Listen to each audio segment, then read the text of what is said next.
everyone. Welcome to Vet Stadium, Philadelphia, where if you lose, you could get booze. I mean, the people here like to see the Eagles win. So far, it's been tough in 82. After 4 games, you can see where the Eagles are. They are at the bottom of the list. They're tied for 9th, which is only 1 playoff spot out of the playoffs, which, of course, will be 8 teams. Washington on top, but with some good company down below, St. Louis, San Francisco, the Giants, Chicago, and the Eagles. Hi, everyone. I'm Tom Brookshire, along with Wayne Walker, the former 15-year linebacker, number 55 with Detroit. Wayne, we did a big job with Otis Anderson before the game, but he had what they call an arteriocardiogram. What does that mean? He will not play today, but what does it mean? Rookie, he had problems after the game last week in Atlanta. Had chest pains. They took him right to the hospital in Atlanta on the team bus, went through some tests, found out he was okay. It was just muscle spasms, things like that. But when he got back to St. Louis, they then took him in for an arteriogram, and because of a residual effect of some medicine they use in that test, they're precautionally holding him out today. So he will not play. He's okay, but it's just a precautionary measure for him. Now, Stump Mitchell, the second-year running back, will play, but the Eagles say that's all right. They'd rather have him than number 32. On the other hand, the great stallion for the Eagles, Montgomery, who's had 400-yard days against the Cardinals, is healthy and okay, and looks like he might be ready to go full speed. Wilbert missed the game last week against the Washington Redskins, and the Eagles really missed him. He's their main man. They're going to go to him often, and they're going to go to him early. You'll find him everywhere in the backfield, flanked out wide as a wide receiver. Dick Vermeil feels good about this game. He says his Eagles have practiced better this week than they have in a long time, and I mean that's going back to last year. We're about ready for kickoff. Now let's go to Tom Brookshire. Okay, Wayne, you just saw Dick Vermeil. By the way, the Cardinals have not beaten the Eagles here since '78. The Cardinals will receive, and Tony Franklin is kicking to Randy Love. Stump Mitchell will be used as a back, so he won't return here very much. This is Harrell on the right side. Willie Harrell coming up, gets open, gets to the 35-yard line. A good return by the St. Louis Cardinals.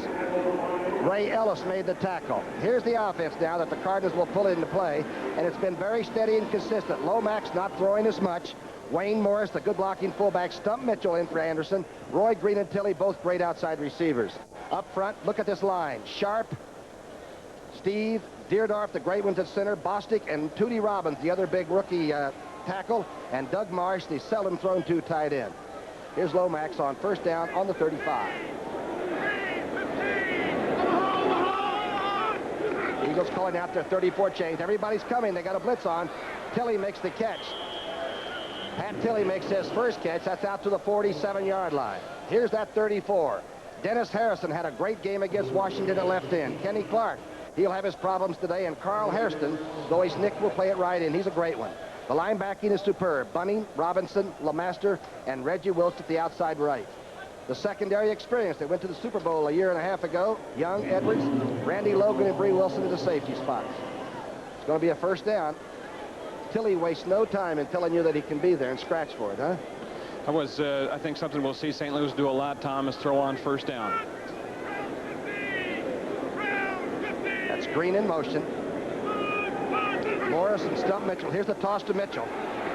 Ooh, hit hard, but keeps fighting to the 50-yard line. Got into Eagle territory as LeMaster hit him pretty hard, but he walked through it. Robinson had to help out on it. Tough little guy, and his teammates and the coaching staff of the St. Louis Cardinals feel there's not going to be that great a drop-off from him and Otis Anderson. They're real excited about the fact he's going to get some playing time today, and they think he's going to do a fine job for them. I think I'd rather play against the guy from Citadel than Anderson. I'd take my chances with the new fellow, wouldn't you? Well, 2 years ago, he ranked second in the nation in rushing behind only George Rogers, so he can get it done. He's not playing against Furman now, though. It's second down and 6. Eagle territory, toss. Good-looking run. Mitchell getting to the 46-yard line. Jerry Robinson making his second tackle. Robinson, by the way, since he moved inside, he got 12 tackles against the Redskins. I think he had 9 in that game against Cincinnati the time before that. You see Stump Mitchell's stats right there. 6 carries for 9 yards, but he had 1 big loss involved in that. That's why his stats look so bad. It was a fumble behind the line of scrimmage that he fell on. Third down and short. Coach Hannaford would like to see 3rd and 3s all day long. The shotgun now. No, it's not the shotgun. I'm sorry, remaining back. Here's the draw play. Got the first down. That's Stump Mitchell picking up the first down. to about the 42. Now, this big offensive line for St. Louis can give you ball control. It was reminiscent of what they did last week against Atlanta. They had a couple of great drives against a tough Falcon defense last week. In the third quarter last week, Atlanta had the ball just over a minute. So this is what Jim Hannafin wants to do here today. The same thing. He said the key of this ball game for him and his team was if their offensive line can control the front five, the 3 down linemen, and the 2 inside linebackers of the Eagles. Defense that a year ago was the best in the National Football League and is just getting back into shape. Second first down in a row for the Cardinals. Opening drive. Here's Lomax, second pass of the day. Now he's going to run with it a little bit. He's going to get away. Lomax, a good runner, slides to the 33-yard line. Jerry Robinson touched him down, and a few boos came out of the crowd. Lomax, of course, ran an offense in college called the run and shoot in Portland State. It was a rollout. He was constantly on the move in the pocket. He's more comfortable on the move. That's a little dash right there, a half rollout to the left side. He looks downfield, nothing there. Now he makes 2 or 3 good moves right here, and he's not a small quarterback. He weighs 215, but has great athletic ability. A good move, and that makes such an added dimension to worry about on defense if you got a quarterback that can run with it and run with it well. Second down, and call it 2. Here comes Roy Green in a hurry. Inside handoff. Morris bucks inside the Eagle 30. Underrated football player, number 24. LeMaster making a tackle. Looks to me like the fellows up front are doing a pretty good job on the down 3 for the Eagles. Well, Dan Deerdorf, of course, the all-pro tackle, is in the middle of the line now at offensive center, and he's flanked by 2 guards, Joe Bostic on the right side, Terry Steve on the left, perhaps the most underrated player in the National Football League. Steve is approaching all-pro status, but the Eagles feel that Bostic is perhaps the most underrated guard in the entire National Football League. Remember, this Cardinal offense has only turned the ball over twice in 4 games, 1 fumble and 1 interception. That's the reason they're 2-2. The toss. Stump Mitchell. Oh, Mitchell is really hit at the 27-yard line. Almost broken in half by Carl Hairston. The last half, the Redskins only got 57 total yards. When this bunch wants to buckle down on you, it's over. Looks like they might be getting ready to settle into that now. Well, they've been stung a little bit this year. The first 2 games of the year, they started out against the Redskins and against the Browns, gave up a lot of yardage. They came back and played a pretty good game against Cincinnati, and then I thought they were splendid last week against the Redskins, particularly in the second half. You thinking about a little pass here by Lomax? Well, I don't know what he'll do it right now, Brookie, because it's a sure passing situation, but he only threw 15 times last week and ran in a lot of these situations. Here's the toss back to Mitchell. Good play by Bunny. Cuts it back inside, but Mitchell stays on his feet and is dragging people to the 12-yard line. Herm Edwards finally made the tackle. John Bunning had him early and flat missed him, and then the little guy got it going. Just good blocking up front again, and a fine effort by Stump Mitchell, number 30. Here's a toss to the right-hand side. Look at the line in front of him in white, all surging out. You see Tootie Robbins, number 63, with a block. And Mitchell cuts it up in behind him. Kenny Clark comes over from the nose tackle and gets both arms around Mitchell, and he just pulls away. He's got great strength. A 16-yard run by Stump Mitchell. Maybe he can run in this league. He's having a heck of a good first quarter. Here's the draw play, the counter draw. He's hit from behind by Bigfoot Harrison. May have picked up a yard. Guys on the cards told me before the game time that they felt the key for Mitchell today. He was so nervous. You know, this is his first big start, and he was so nervous. They felt if he could get underway and get a good start, that he'd be okay the rest of the afternoon. So that's happened. He's been running exceptionally well on this first drive. Of course, Anderson had started 52 games in a row. This would have been his, 52nd game in a row. And he started today. That's quite a record. And when you step in for sort of a young legend that's happening, I guess you could be a little bit nervous. He's got 30 yards on 5 carries. Here's a big play in this early ball game in the first quarter here. Second down at 6. Inside to Morris. Morris makes a good cut. Breaks the tackle, scores a touchdown. A missed tackle at the line of scrimmage, and Morris walks in with a touchdown.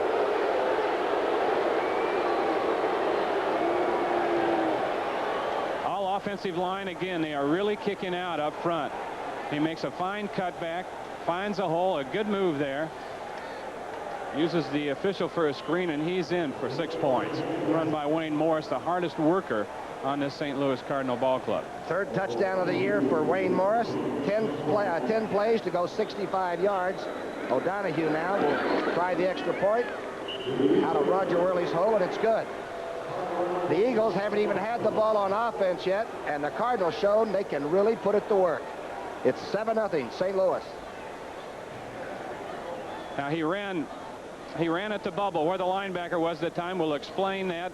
Cardinals Good work up front, and they lead now by a score of 7-0. Deacon's my name, and bowling's my game. Stump Mitchell at the tailback spot. Very carefully done. This is O'Donohue kicking off now. A good deep kick. That's Wally Henry at the 1-yard line. Henry hit and dropped on a good tackle at the 16-yard line by number 21, Terry Steve. Or Dave Steve, I'm sorry, Dave Steve. Here's the offense that has yet to put the ball in play. Jaworski, Wilbert Montgomery should have a big day. At least he thinks he can. Perry Harrington when they're not in 2 tight ends. Ron Smith and Harold Carmichael. Carmichael is extremely proficient against the Cardinals. Up front, Stan Walters, Steve Kenny, Guy Morris is at center. He had a bad knee and they thought he might not play. Then Ron Baker, Sizemore, and Spagnola coming off a very good game against the Redskins. Here's Jaworski. 5 touchdowns, 7 interceptions so far this year. There are the numbers against St. Louis. Inside drive play. Wilbert Montgomery dances outside. Wilbert gets to the 21-yard line. Rush Brown making a good tackle from behind. Here's the St. Louis defense under former Eagle Floyd Peters. Elo Grooms, Mike Dawson, Rush Brown, and a very fine one, Curtis Greer. They are in a 4-down front, and they do a lot of stunning. The linebackers are young, but they'll hit. E.J. Jr., Aarons, and Charlie Baker. The secondary improving. Jeff Griffin and Allen at the corners, Lee Nelson, and the rookie from Alabama, Benny Perrin at the free safety. They're pretty good out there. And Perrin calls the defensive signals. 4-yard pickup for Montgomery. The toss, the weak side toss play to Wilbert Montgomery. He gets out for the first down. The crowd will cheer for the first time. Elo Grooms pulls him down. He's some little prancer, number 31. He is really the key for them. As we said at the top of the show, they'll spot him everywhere. He'll be in the backfield. He'll be out as a flanker. He's got great speed, so he can go wide and work against the defensive backs. Vermeil said he would have used him last week, except he would have had to shoot him up with Novocaine, and he said then he might lose this great running back for the rest of the year, or he might even lose his career. So he said, let's wait a week. 7-0, St. Louis lead on their opening drive. 1st and 10. Jaworski's first pass of the day. Being chased. Being dropped. He fumbles the ball. Guy Morris falls on it. St. Louis is after it. And there's a big pileup on the 15-yard line. Curtis Greer cut Jaworski in half, and the Cardinals have it.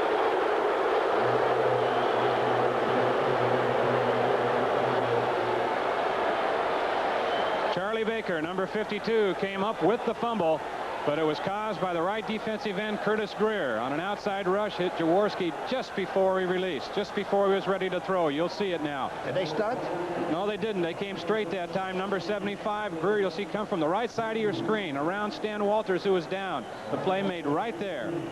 Even though Jaworski's arm was in motion, his arm was in motion after he lost the football. The 12th turnover for the Eagles this year. 7 interceptions and now 5 lost fumbles.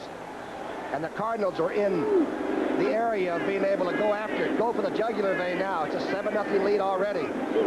1st and 10. Lomax going to throw it. Being chased. He's running it. Now he takes his loss back at the 16-yard line as Bunning and LeMaster closed in on him along with Kenny Clark. Had he had just a little bit more time, Pat Tilley was coming open for him in the end zone.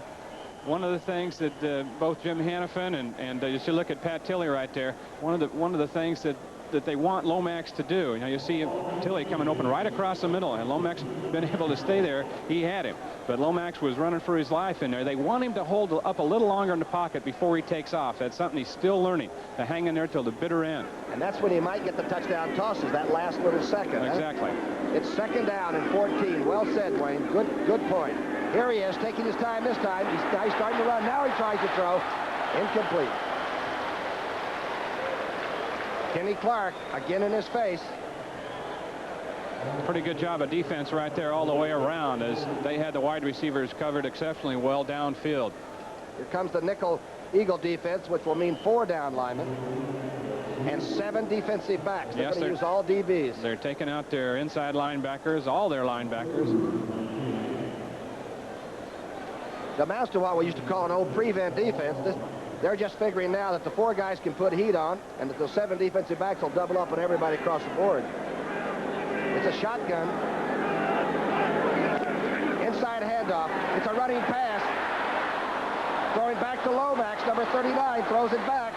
Willie Harrell, and Lomax gets 3 or 4 yards out of it anyway. That came from deep in the bag. That was a dying quail. Of course, if he had lined up as a regular quarterback, he wouldn't have even been eligible. That's right. You see that play in college where the quarterback can be eligible after a handoff, but the quarterback in the National Football League can only be eligible to receive a pass if he lines up in the shotgun. Harrell lofts it out there left-handed. Lomax is there. If it would have been thrown a little bit further, he may have had a chance down the sideline, but he had to wait for the football. But I had a 12 gauge. I could have shot it. It looked like a duck. O'Donohue now trying for the field goal from the 50-16, so it's a 26-yarder. It looks awfully good. It is good. So the Cardinals draw not only first blood, they get second blood too. A fumble recovery, and O'Donohue's 26-yard field goal. It is 10-0, and the crowd is quiet. I'm Paul Williams, composer and Grand Prix driver. This is the 1983 Celica GTS. Some good-looking car, huh? And excuse the expression, it isn't short on performance. Watch this. That's Paul. That's the Celica. And for 83, the Celica GTS has a new independent rear suspension, electronic fuel injection, and even more horsepower. You know, when I drive a Toyota Celica, I'm 6'2", Dan Gurney. Sure you are.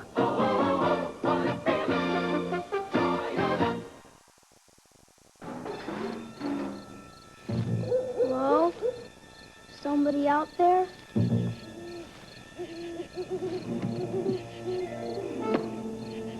E.T. Video game? It's coming soon, only from Atari, the video game that lets your family help E.T. get home. But only if you have an Atari video game system at home. They might call it domination. I'm sure Jim Hannafin wouldn't want to, but right now he's got to be happy. 14 plays by the Cardinals, 3 for the Eagles. The only turnover by the Eagles. O'Donohue will kick off now. He is tall. He looks like an NBA forward. Here are the deep men now, Wally Henry and Billy Camfield. O'Donohue kicks to the 35. It's a high kick. Good hang time on this. Tough run back situation. Henry at the 4-yard line. Henry gets away from the group. They're all inside. Wally Henry at the 30. Wally Henry out of bounds at the 47-yard line. And the crowd roars for the second time.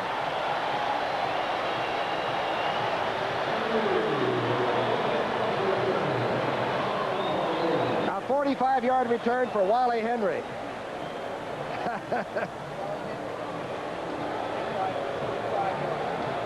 The remaining schedules you'll see after we watch this. A mistake. Now watch the outside peoples. 39-31 right there. 2 of them come in way inside. They're supposed to have containment. They lose it. Wally Henry bounces out.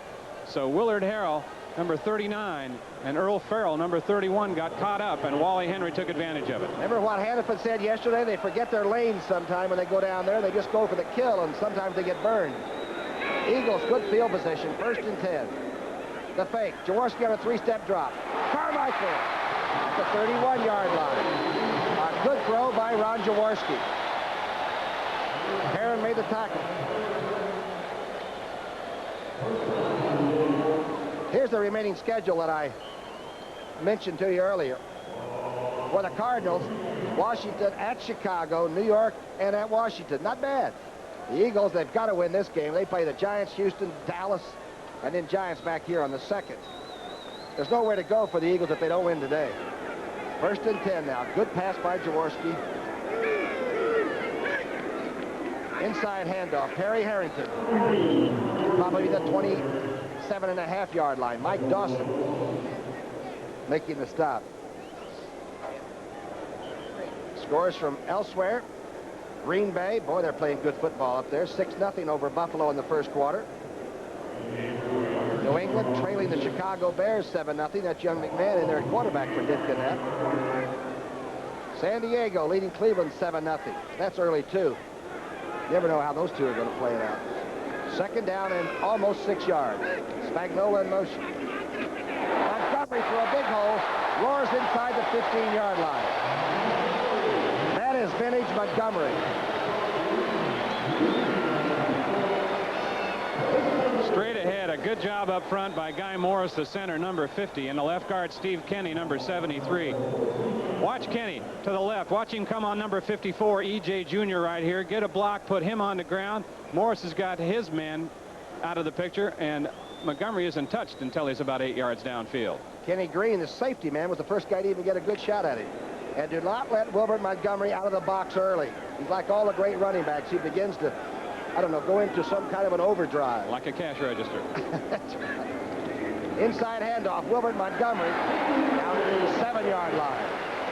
Tippers flaring a little bit on the line of scrimmage. Vito Cab and Elo Grooms looked at one another a little bit long. Nelson making his second tackle. How much study now will the Cardinal defense do deep in their own territory? Do they cut out that? They're famous for it under Floyd Peters right there. They use a 4-man line, all kinds of loops and stunts and twists, they call them, games between the defensive linemen. But when they get down in their own territory, they stay pretty basic. That was Rudy Feldman, offensive coach, standing next to Floyd Peters. If you do too much studying around here, you can have somebody cut off one side of it, and you can be in trouble. 2nd down and 4. Inside out, Montgomery trying to get outside. Bounces back inside to the 5-yard line. Dave Aarons, the middle linebacker, stopping him there. The Eagle offense that was cruising so beautifully in the first game, even though they lost to the Redskins in overtime. Then against Cleveland, they come back and win that game in the 8-week strike, and the offense really hasn't been the same since. Dick Vermeil said that Jaworski was a repetitive type quarterback that needed a lot of practice and a lot of work to really be on the top of his game. And he said, now this week, he's finally come around.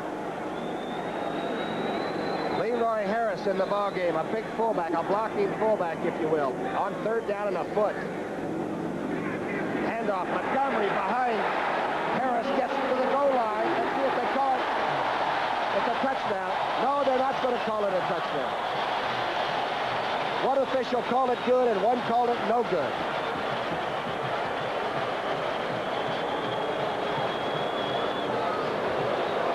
Now they're saying it was a touchdown. Well, they'll get it sorted out. Jim Tunney will do it right there. We might warn you, his mic was not working when the game started. So we'll see if we can interpret motions. It is not a touchdown. It is 1st and goal from about the 1. Jim Tunney is one of the best officials, and his crew will watch the game very closely. They must have ruled that Montgomery was stopped, and then the second effort took place after a whistle. Of course, we do not have recordings of whistles being played because you wouldn't hear anything, right? So it's going to be 1st and goal for the Eagles. Wilbert thought he had scored, and the offensive linemen, they always think the back scores. A little bit quiet, people waiting for a touchdown to get back into their frames of mind. 3 tight end offense. Oh, good defensive play by Rush Brown. A loss of at least a yard. What a play. Got through a gap or went underneath somebody because he was back in the backfield, and a loss of a yard. Rush Brown is a great story. He's to the right of the screen, number 69. You'll see him right here. Didn't play high school football. His high school was too small to have one. He did. He got through a seam and beat the lead block and made the tackle. Well, how do you do that on a goal line offensive ball? Everybody's blocking down, aren't they? Pretty tough to get through a seam. He kind of got sideways, and the lead blocker was supposed to get him as one of those wham plays, and he beat that one also. 2nd down now, and a long 2.5 to go. Here's Montgomery going outside right. Montgomery gets into the end zone, and he had to walk over a couple of people that time. Leroy Harris with a good block.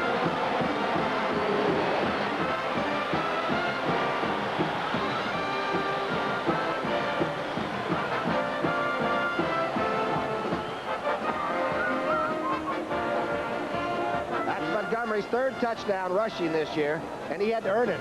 Well, you mentioned he got a good block from Leroy Harris. He also got one from his guard, Ron Baker, pulling out in front, and then a good second effort right at the goal line got him across. 52-yard drive in 8 plays, and a great run back by Wally Henry set it all up. Remember, Franklin missed an extra point in Washington a week ago. Oh, this one's there. Smooth and not overkicked, as they say. And so, the hometown fans, and there are most of them here, not too many no-shows, get their first scores. Breach blocking. You see number 63 out there getting the block. And there's Wilbert's Everett at the goal line. 10-7 ball game. There the numbers. 8 plays, 52 yards. Didn't take him too long, 4.5 minutes, 4:35. And here's Tony Franklin. His kickoff, sometimes he doesn't hit him to the end zone. This is pretty deep, though. Number 39 waiting for it. Let's go. It's Randy Love with it, number 40. Love out over the 23, stumbling. They didn't sell all the tickets for this game, and Leonard Toews, the owner of the Eagles, gobbled up the last 1,700 tickets so the people could sit at home and watch the Eagles play. It's 10-7 St. Louis. GMC's economical S50s. Stiff arms and gets to the 35-yard line. Lomax hit him well. Roydell Young tackling. Started out the game that way, and we said they'd probably throw a lot on first down. They did last week against Atlanta. That's the 3rd time they've thrown on first down already in the ball game. You got to be careful with Roy Green because he's the fastest person on this ball club for the Cardinals, and even though he's a converted defensive back, run back artist, he can run by you. And maybe they don't have a complete book on him yet as a receiver. First down and 10 on the 35. Another completion by Neil Lomax. Inside drive by Morris. Stuttering, bunting from behind. Jerry Robinson head on. Maybe a yard or two. Morris, by the way, in that touchdown that he got, ties him now for the all-time touchdown scoring record for the Cardinals with John David Crow with 34 touchdowns on the ground. John David scored half of his 34 over me, I think. But, the other half over me. 10-7 ball game. This promises to be a real doozy. One team going to the playoffs, the other team still thinks it has a good chance. I like it. Cowboys, the Redskins play a little bit later on. Philadelphia will not get the game due to the blackout rule on doubleheaders. But Tom Landry, the only coach the Cowboys have ever had, said they're going to get really a test with the Washington, huh? They're going to see a little bit better Washington team than they're used to. They're young and improving. That was Hannafin on the left, the head coach, and Jameson is offensive on the right. The screen pass to Roy Green. Green gets out to the 42-yard line. Not a lot. It's going to be short of a first down. Good recovery by the Eagles.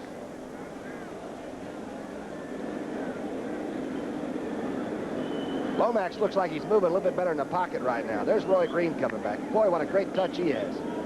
We saw him against San Francisco make a great catch for a touchdown, perhaps the best athlete on the St. Louis team. Of course, he played, you know the story about him, playing both defensive back and wide receiver. Intercepted a pass in the game and scored a touchdown in the same game on a pass reception. The first player to do that in the National Football League since 1957. You get a lot more money when you catch passes than when you knock them down. I found that out. 3rd down and 3. Flankers to the left are Tilley and Roy Green. A lot of time. Look out. He's got time. He's going to run for the first down. Lomax just does get the first down by a foot. Okay, let's go to Brent Musburger up in New York City. Brent? Rookie, it's a double tight end for the New Orleans Saints against Tampa Bay, and they'll throw it away from Hugh Green's side. Touchdown, the snake to Andre Thompson. 7-0, the Saints on a roll. Let's go back to Brookie. Incredible story, the New Orleans Saints. How about Stabler? He said he didn't touch a football during the strike. That's what he did touch during the strike, right? He's a good competitor. His elbow was getting exercise, I'll guarantee you that. First down run by Lomax out of the scramble. He's moving so well in that pocket. A toss back to Stump Mitchell. Mitchell's going to be buried by Frank LeMaster on the 39. LeMaster made the tackle, Brookie, but number 51, Reggie Wilkes, made the play over there right outside. He beat 2 blocks, and anytime you beat 2 blockers at the point of attack, you have done more than your job. Boy, and just remember, they are working against one of the great young offensive lines I think there is, and to have an old man like Deerdorf, who's still the great player in the middle, sort of solidifies those 2 big rookie tackles and the good guards. We really haven't pointed out the fact that the Cardinals have 2 rookie tackles in the offensive line. Luis Sharp, number 67 on the left side. Tootie Robbins, number 63 on the right. We'll be talking about them. Mel Gray and Tilley to the right side, top of your screen. Flanked. Lomax on his dash out to the side to get a little extra time. Now he dumps it off, and it's dropped by the man from the Citadel, Stump Mitchell. Now that's the dash operation that you think might give the 34 linebackers some trouble, huh? Well, it does. It's not what they call a rollout, a sprint out type rollout. They'll drop back like it's going to be a normal pass drop back into the pocket. 3 or 4 steps straight back right here. It looks like a normal thing now that you see every day. Now there's the dash part of it. and it turns out to be a rollout. What happens is the linebackers will be keen the quarterback with their eyes when he starts his straight drop back. They'll go to a normal drop, and what will happen when you roll out, one person has to force, so it can create some confusion back there in the defensive secondary. That's the purpose of it. Very good description of it, too. We're in the shotgun. Man, into the slot comes Mel Gray. Being tackled for a loss. Let's see who came around the corner. Denny Harrison. Bigfoot Harrison, who got 2 sacks last week against Washington, came around the corner. Now, we talked about all the line stunts that the St. Louis Cardinals used. That time the Eagles used one. Harrison lined up on the inside. You'll see him come around to the outside and make the stop. See the cross between 98 and 68, and there's the sack.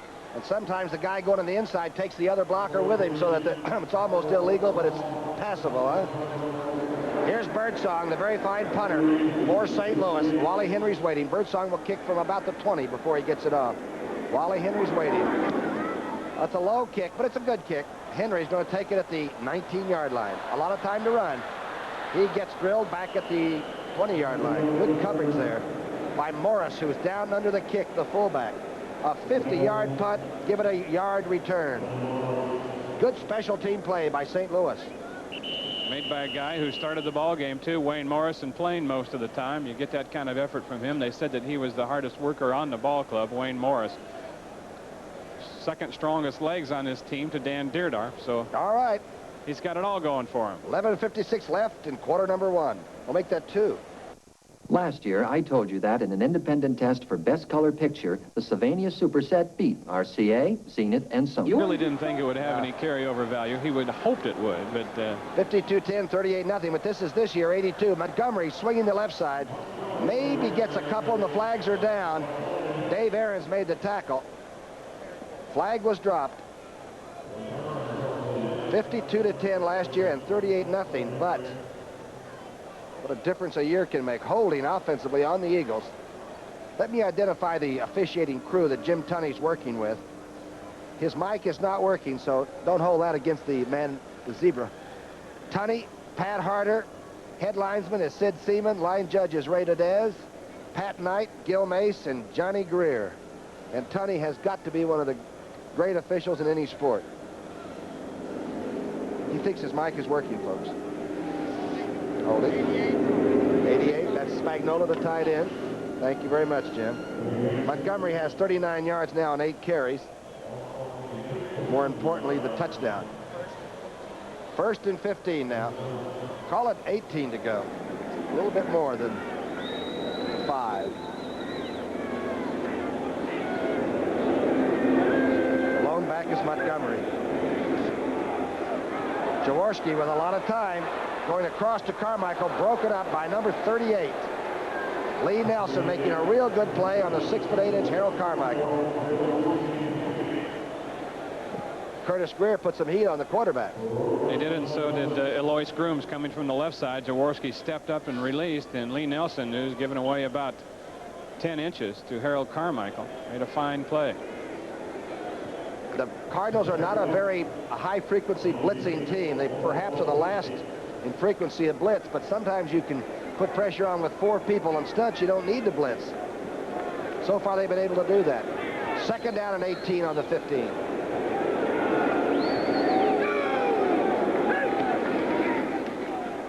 Good blocking a lot of time. Jaworski going outside for Smith. Smith has it and then loses it at the 35. Jeff Griffin watching. Jaworski shaking his head because Smith really had Jeff Griffin, number 35, turned around and had the ball in his hands. But as he hit the ground, couldn't hang on.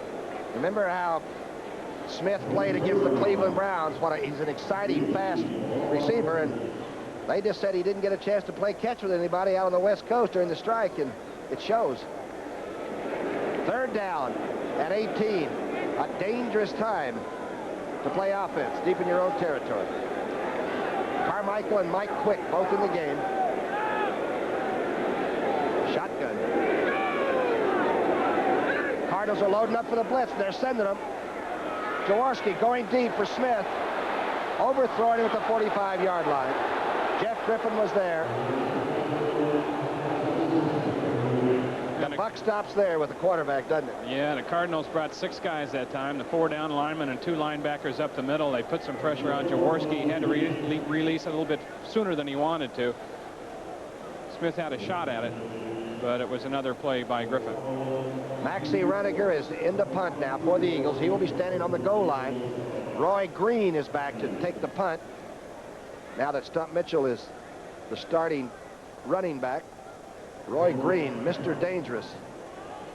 Reniger will try to kick it away from him.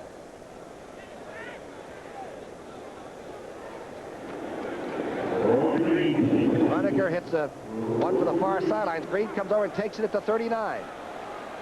Green gets one block and gets out at midfield. A 47-yard punt, a pretty good return by Roy Green. Suddenly the Cardinals go back on offense. It's the second quarter. We got 11:16 left.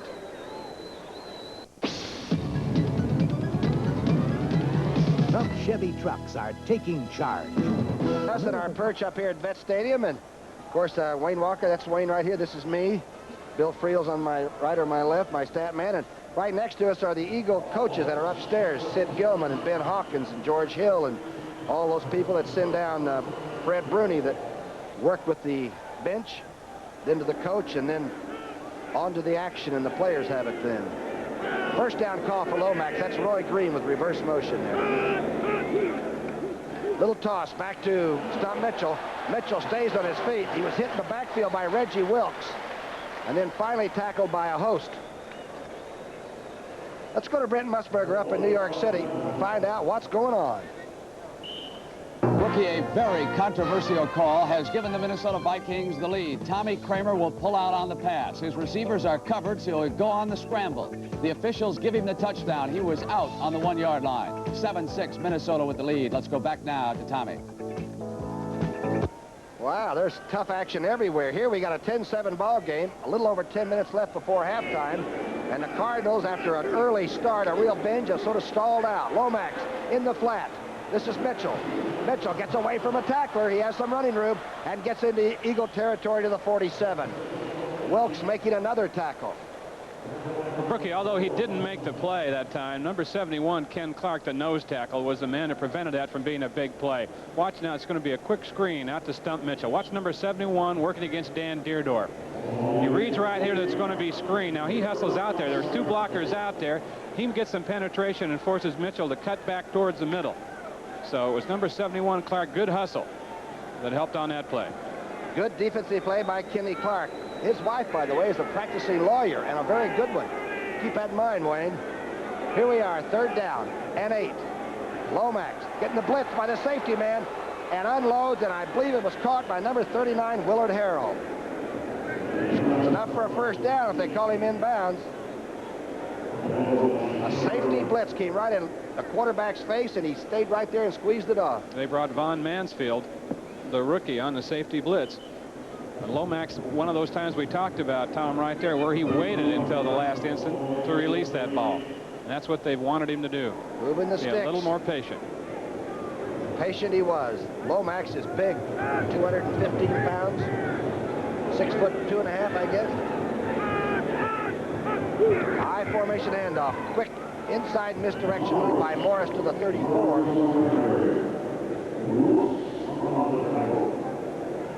There's the coach. He is really under pressure, he thinks, because he says we're judged on trying to coach a complete football program after an 8-week layoff. He said, I like to be judged when I have a fair shot and we all come out and work hard together and put our presentation on the field.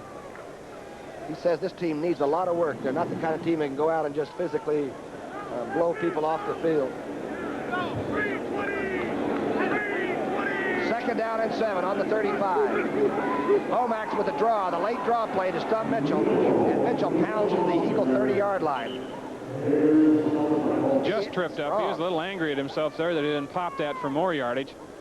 As we said, his players, his teammates felt that he was exceptionally nervous going into today's game, but we didn't find him too nervous last night when we went up to the hotel to talk to him, did we? He was already sleeping. It was 5:30 at night. He was already going to getting his rest. I thought, this guy's going to be a real monster tomorrow. Exactly. He may be nervous, but we know he's well rested. 3rd down and close. Third and a couple. This is a big first down. Either way you look at it. 3 tight ends in there. Everybody's going to load up. Inside move. The end around to Roy Green. A great fake by Morris. And Roy Green is down inside the Eagle 20. Well, somebody did a flip into the line and looked like they had the ball. Regardless, that's double tough play in a short yardage situation, because you've got everybody bearing down, especially the outside linebackers trying to close down the inside seams. You got both backs going into the line right here, so you really don't figure anybody's coming this way, but Roy Green is, with Bostic, number 71, out in front of him. And Terry Steve got a block, number 68, so a good call from the Cardinal bench by Jim Hannafin. That was Stump Mitchell that did that full gator in there. What a fake. First down, a big play and nice ball handling by the Cardinals. Quick drop, fired, headed for Marsh. He just didn't look for him, and he was open at the 10-yard line. He didn't look quick enough, and the pass was just a touch behind him, Brookie, or he may have had 6 points. Lomax is mad, either at himself or at Marsh. They don't throw to the tight ends very much. I guess when they do finally throw it there, you're scared to death on defense. Well, their tight ends have caught just 6 balls all year long. Marsh has 5 receptions, and Greg LaFleur behind him has 1. I thought he'd stuck that one right in the ear hole in the helmet. Second down and 10. Eagles trail the opening drive. The Cardinals just took it down and deposited it right in the Eagle end zone. Since then, it's been sort of a battle. It's 10-7. The Eagles claim they were drawn. Deerdorf will be the one who'll settle this. He's sort of the Marvin Belli of the Cardinals. Well, they got down in a line. LeMaster dropped down in a 3-point stance that time. They did some faking like they were bringing about 8 or 9 people, and Louis Sharp, the rookie tackle, a little anxious. Number 71, Mr. Bostic. Bostic will be the right guard. Louis Sharp is the left tackle. There were about 3 or 4 guys going on that. Boy, every time a play like that when I played happened, somebody got hurt. You know, you never knew whether to cut bait or fish. Isn't that what they used to say? Yeah, it was usually somebody else when you were playing. Second down and 15 on the 22. Marsh is in motion, the tight end. Flags are down. Oh, hit. Morris catches it, hit by LeMaster immediately. Eagles, if it's on St. Louis, might decline this penalty. Illegal procedure against St. Louis. Wanted to go deeper than this. He's looking downfield, has to come off. Comes to Morris across the middle. That was thrown a little bit behind him and low, but LeMaster was right there anyway. Illegal motion. Oh, number 80 declined. Third down. All right, declined. It was on Marsh, who must have started toward the line of scrimmage, and it sounds like Jim Tunney's mic is now working. He has a working after card, so he will be cutting in on us quite often. 2 men in the booth and 1 on the field. It's going to be for the rest of the day here. Technician too. He got his mic working on his own down there. Third down and 15 now. 8:02 left before halftime. Mel Gray is in the game. He's got the longest consecutive streak other than Harold Carmichael in this league.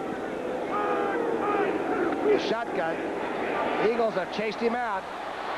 A good block.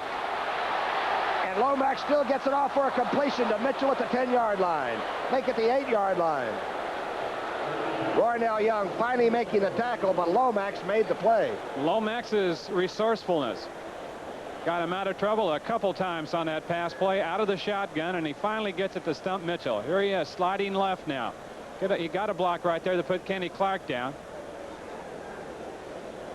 Here's Mitchell coming out of the pack, and he'll fight and just get across the down marker here for a very important first down for the Cardinals. Willie Harrell is the one that got that good block on Kenny Clark. And Lomax, he's got the feet now of a real dancer. He moves in that pocket extremely well. Especially for a big man. 16-yard gain on an improvisational type play, and it's suddenly first and goal in the 6. Inside drive. Morris straightened up the line of scrimmage and really hit. Kenny Clark's one of them, and Robinson another.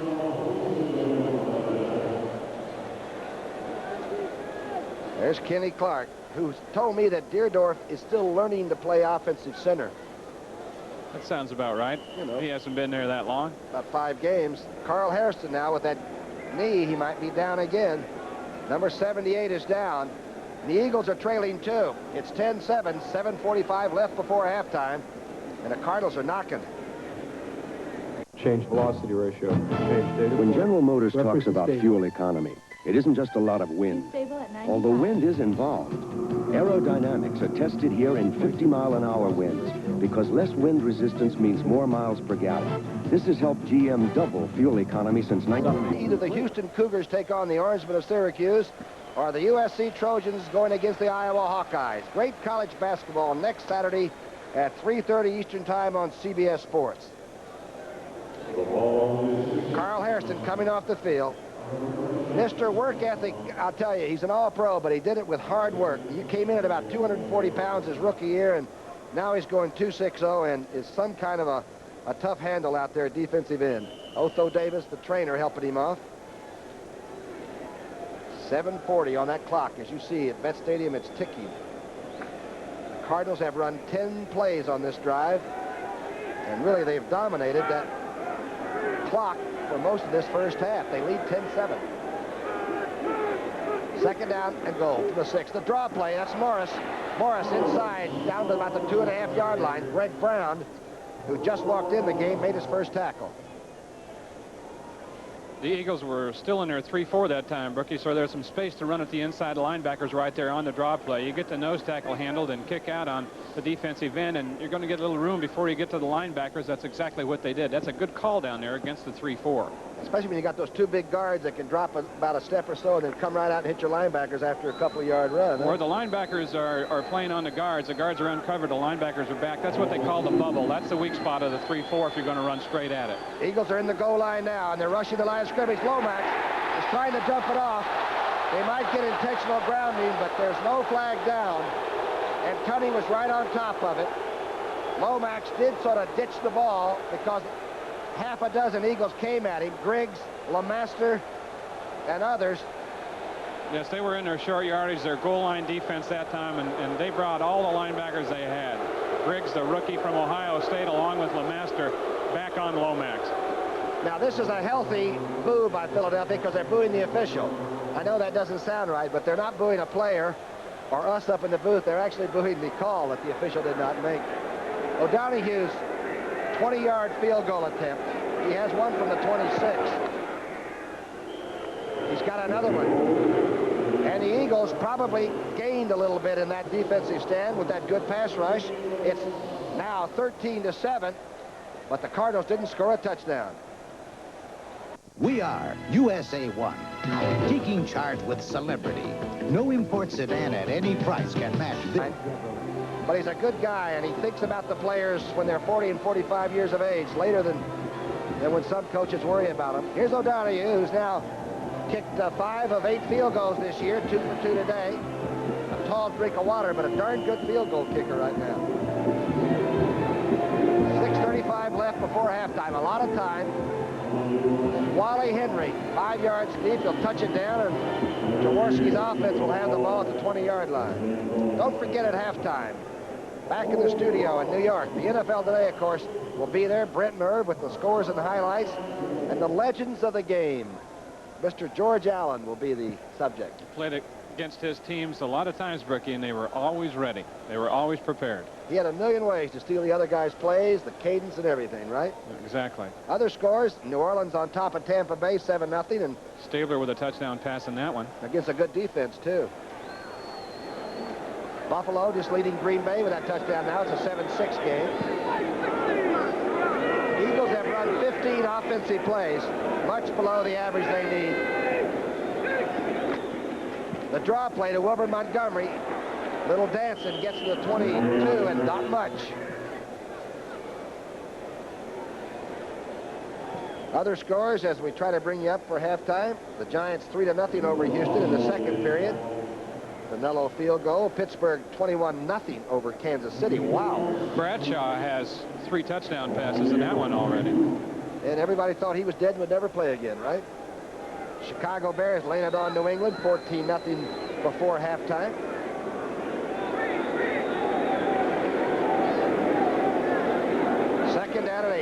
6-yard pickup by Montgomery.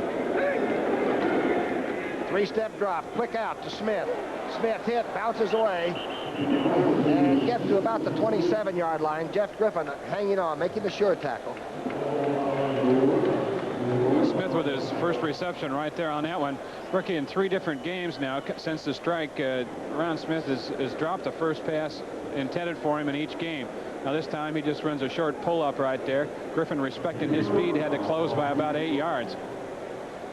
And truthfully, the only reason anybody gets mad at a great receiver when he drops it is that you know he's a great receiver. You know, if he normally dropped balls, nobody'd care. He's a good receiver. 3rd down, and call it 3 yards to go to the 27. 5:02 left on the clock. The fake inside. Jaworski, a lot of time this time, going up and just missing Montgomery in the St. Louis bench area. Kenny Green was right there. Good coverage by the Redbird secondary. They had everybody pretty well under control. Green was a starter for him last year at free safety, and he was just beaten out this year by Benny Perrin, the rookie. He held out in training camp. That didn't help his chances any, but he came back in a head-to-head competition, and Perrin, the rookie, is still playing, but he had that play covered well. Jaworski is 6 for 26 yards. He may get it straightened out, but he's going to have to. St. Louis is playing real good defense. Runniger back to kick. There's Roy Green. Back on the 30-yard line. Runniger's holding the ball. Barely gets it off. Almost got it blocked. Bouncing at the 40. The St. Louis 40 to the 35. And a dangerous thing again by the punter. How do you like that action back there? We saw it last week against Washington where he held it. Almost had it blocked. That was the one you saw at the top of the show where he slipped in the mud. Turned out to be a short punt, but they're in good shape here. We are USA 1. Taking charge by unleashing a Chevrolet the competition can't touch. Camaro, flat outselling every other 2+2 sports coupe on the road today. And now Camaro is led by a new standard 5-speed 5-liter Z28. The hot-selling Chevy Camaro. It still leaves everything but its shadow behind. And now on new 82 models only, get 10.9% financing that can save you hundreds of dollars on financing costs. This is a typical neighborhood hardware store owner. But I own a Service Star hardware store, so I'm anything but typical. Right, so he's got thousands I've got thousands of national brand products, and I'll show you how to use them, too. Right, and I've got an incredible selection of my own quality Service Star label products. Does he have any saws? Does he have saws? I've got hack saws, coping saws, back saws, jig saws, drywall saws. Service Star. Next to the man who owns the store, it's the greatest name in hardware. And saber saws, chainsaws. Sports, the NFL excitement continues. Saturday, the perennial battle between the Philadelphia Eagles and the New York Giants. Sunday, more great regional action next weekend on CBS Sports. Back at Veterans Stadium, the crowd, very few no-shows in Philadelphia, even though there's a great TV market in this city, and everybody seems to want the Eagles to play well and hard. And everybody's here, and it's a 68-degree day, and it's not bad for December. Here's the fake draw play by Lomax. He's going across the middle. He hits Pat Tilley at the 47-yard line. And Roydell Young makes the tackle, but Tilley hurts him again. That's his area right in there, too, isn't it? That 10 to 18-yard area. Tilley, number 83, one of the good receivers in this league, and certainly one of the most consistent. He has caught over 50 passes 4 years in a row, and this is his area. He'll catch it across the middle, good concentration. Look how he made that adjustment to a pass that was thrown behind him. An 18-yarder, and there he is. And there are those years you spoke of, Wayne Walker. 62, 57, 68, 66. Sounds like an audible. Even in a shortened season, he's going to have a bunch. He came in with 16. First down in Eagle territory for Lomax. Inside draw play to Morris. Maybe the line of scrimmage.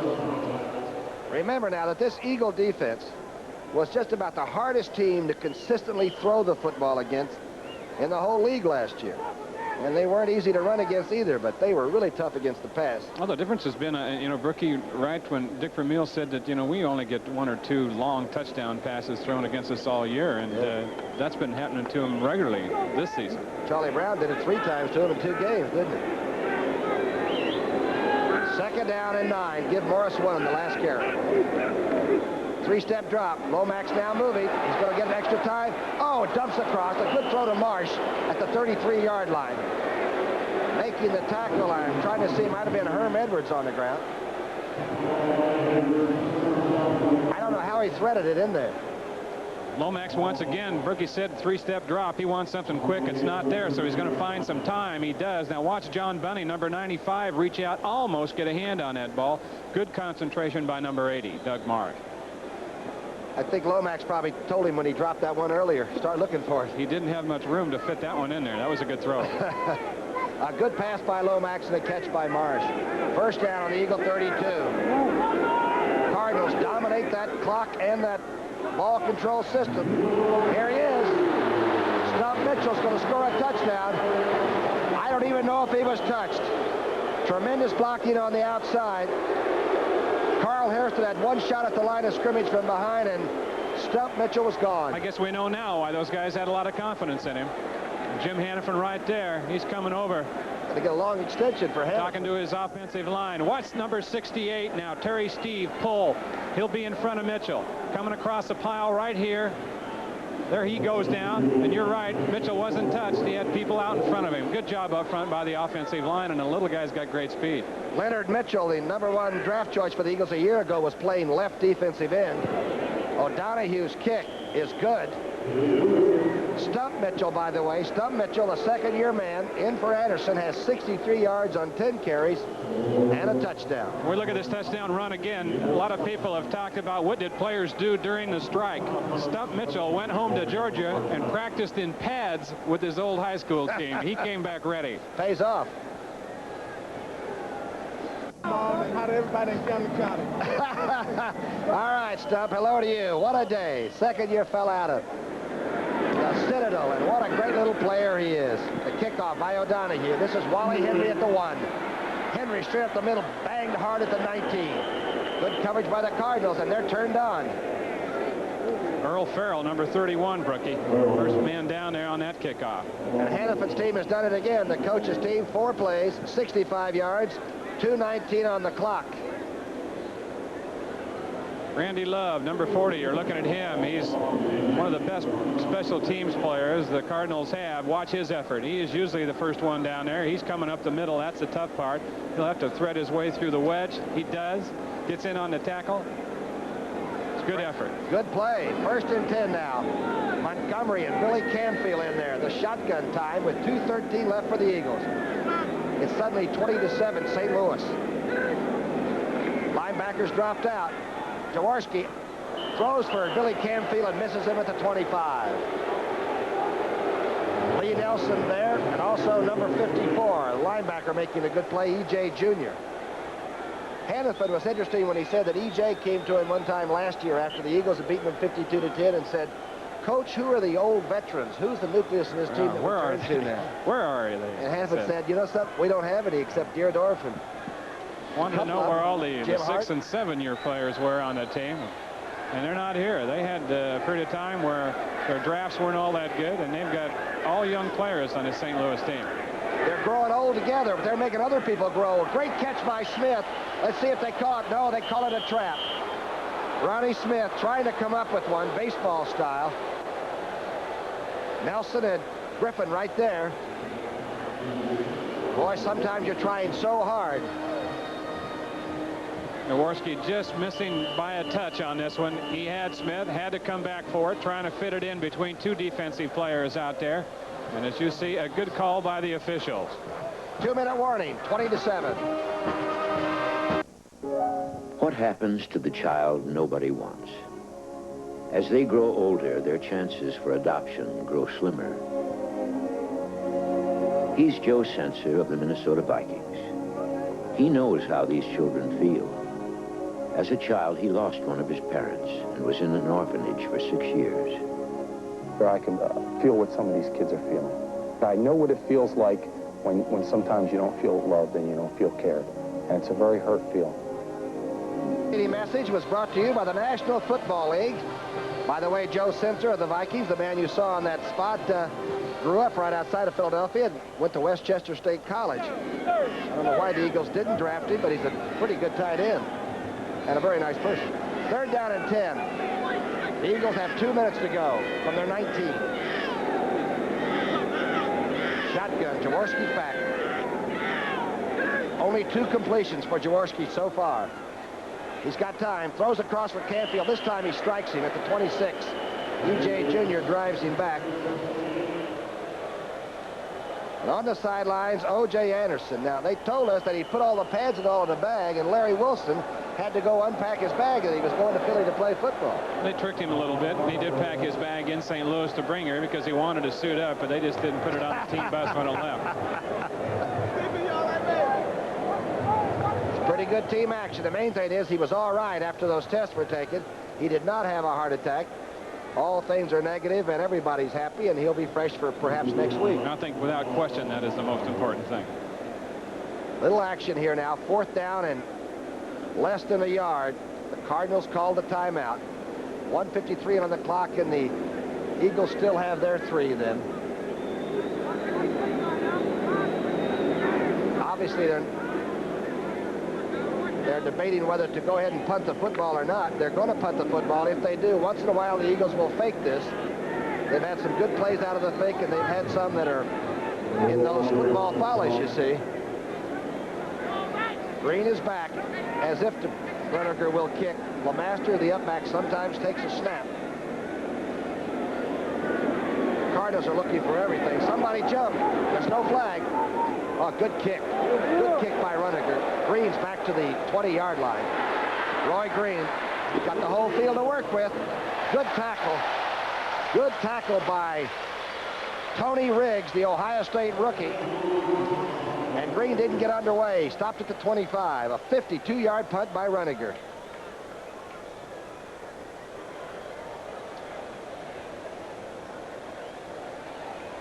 Don't forget, this Saturday, these Eagles take the ride up the turnpike to the area near New York City called the Meadowlands. The Eagles against the Giants.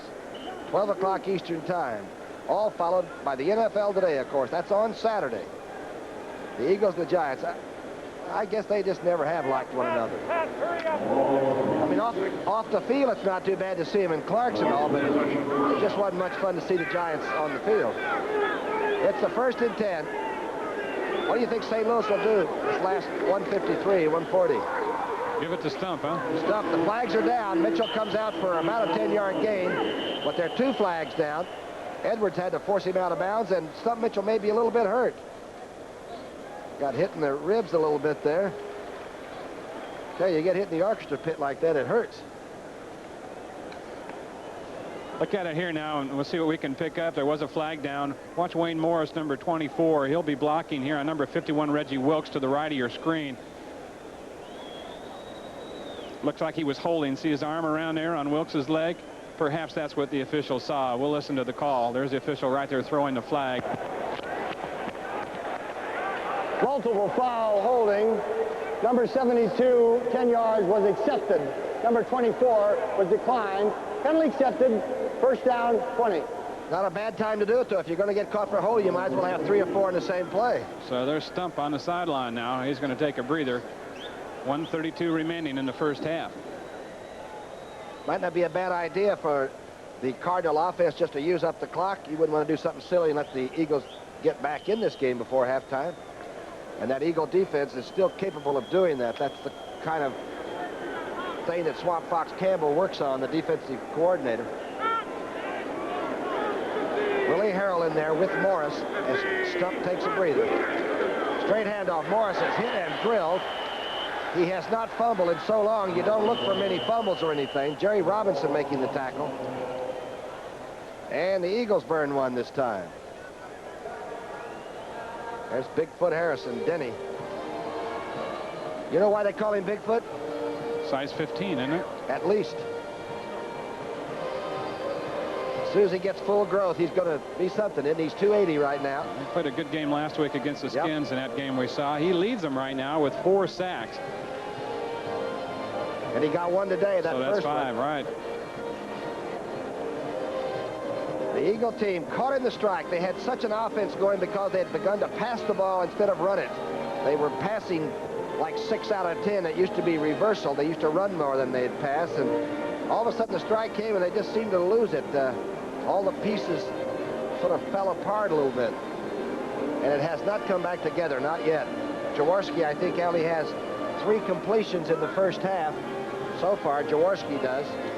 And that, of course, is not a normal half for the quarterback that was almost the MVP a year and a half ago. No, Brookie, I think, something that shouldn't be lost, too, in this year for the Philadelphia Eagles is the fact that they lost 3 important players from their good teams of the last couple years. Humphreys, Bill Berge at middle linebacker, and Charlie Johnson, the nose tackle. That's right. 3 great veterans who are good players that they had to replace. And leaders, too, huh? Having those guys around with the leadership value and the role value, the role model value, probably hurt the club a little bit. Might have. There were no first downs for the Eagles in that second quarter. Just remember that Jaworski had a bad first half at Washington and came back to have a ripper in the second half a week ago. Good tackle. Willie Harrell going outside and Harrison making the stop. The clock is ticking now with 1:15 there. Another timeout is used.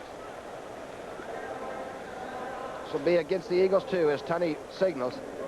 Bigfoot's gotten it going. He was really occupied a lot during the strike with a lot of the negotiations. And I think it was very hard to come back and concentrate on football when you've been sitting in those sessions behind closed doors, as the song goes. Had to take a lot of the energy out of your batteries. But he's back playing extremely well now. Maybe the best I've ever seen 68 play.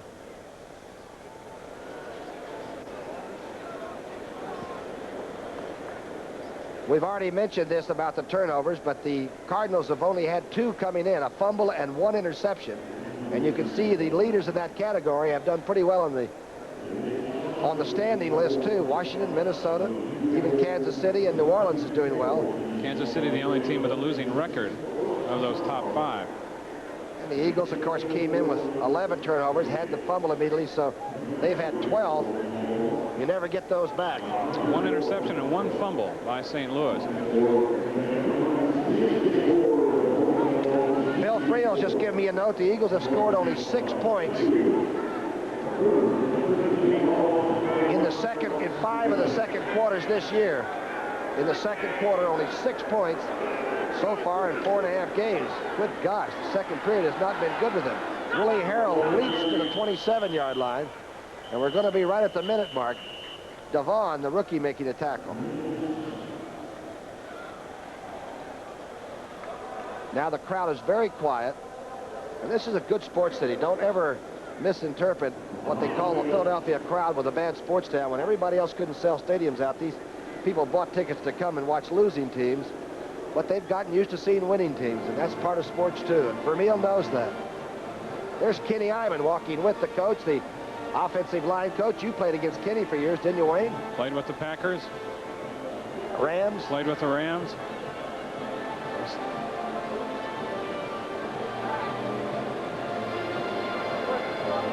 The guy in the baseball hat there that Dick Vermeil's talking, and Dan Pastorini, the veteran quarterback. He's been activated now because they were allowed to put 49 players on.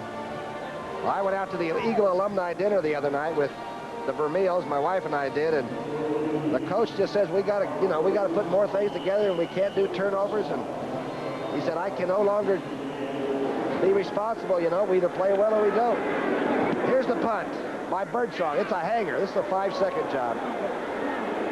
Wally Henry at the 19 gets a block. Oh, Wally Henry fumbles. Number 75 for the Cardinals has it. The second turnover, and Curtis Greer's come up with a football with 53 seconds left, and Wally Henry was really shook loose from it. Greg LaFleur might have caused it. Well, he was drilled. He got away from Randy Love initially, made a good move to get away from him, and then was hit by Kurt Allerman, number 51, and number 87, Eddie McGill, from the side, and there's the football that's loose. Now, this is a real free one for Lomax. Stafford Mays also in there. Lomax now can go upstairs and turn a 20-7 game, which is maybe on the edge. Coach Hannafin along the sideline says, good gosh, let's don't think about 3 yet. Let's try to get 7. Ball's on the 23. Shotgun. Inside handoff to Harrell, 39. Good tackle. Good sure tackle on Harrell. Jerry Robinson. Great play by him. Great play by Robinson.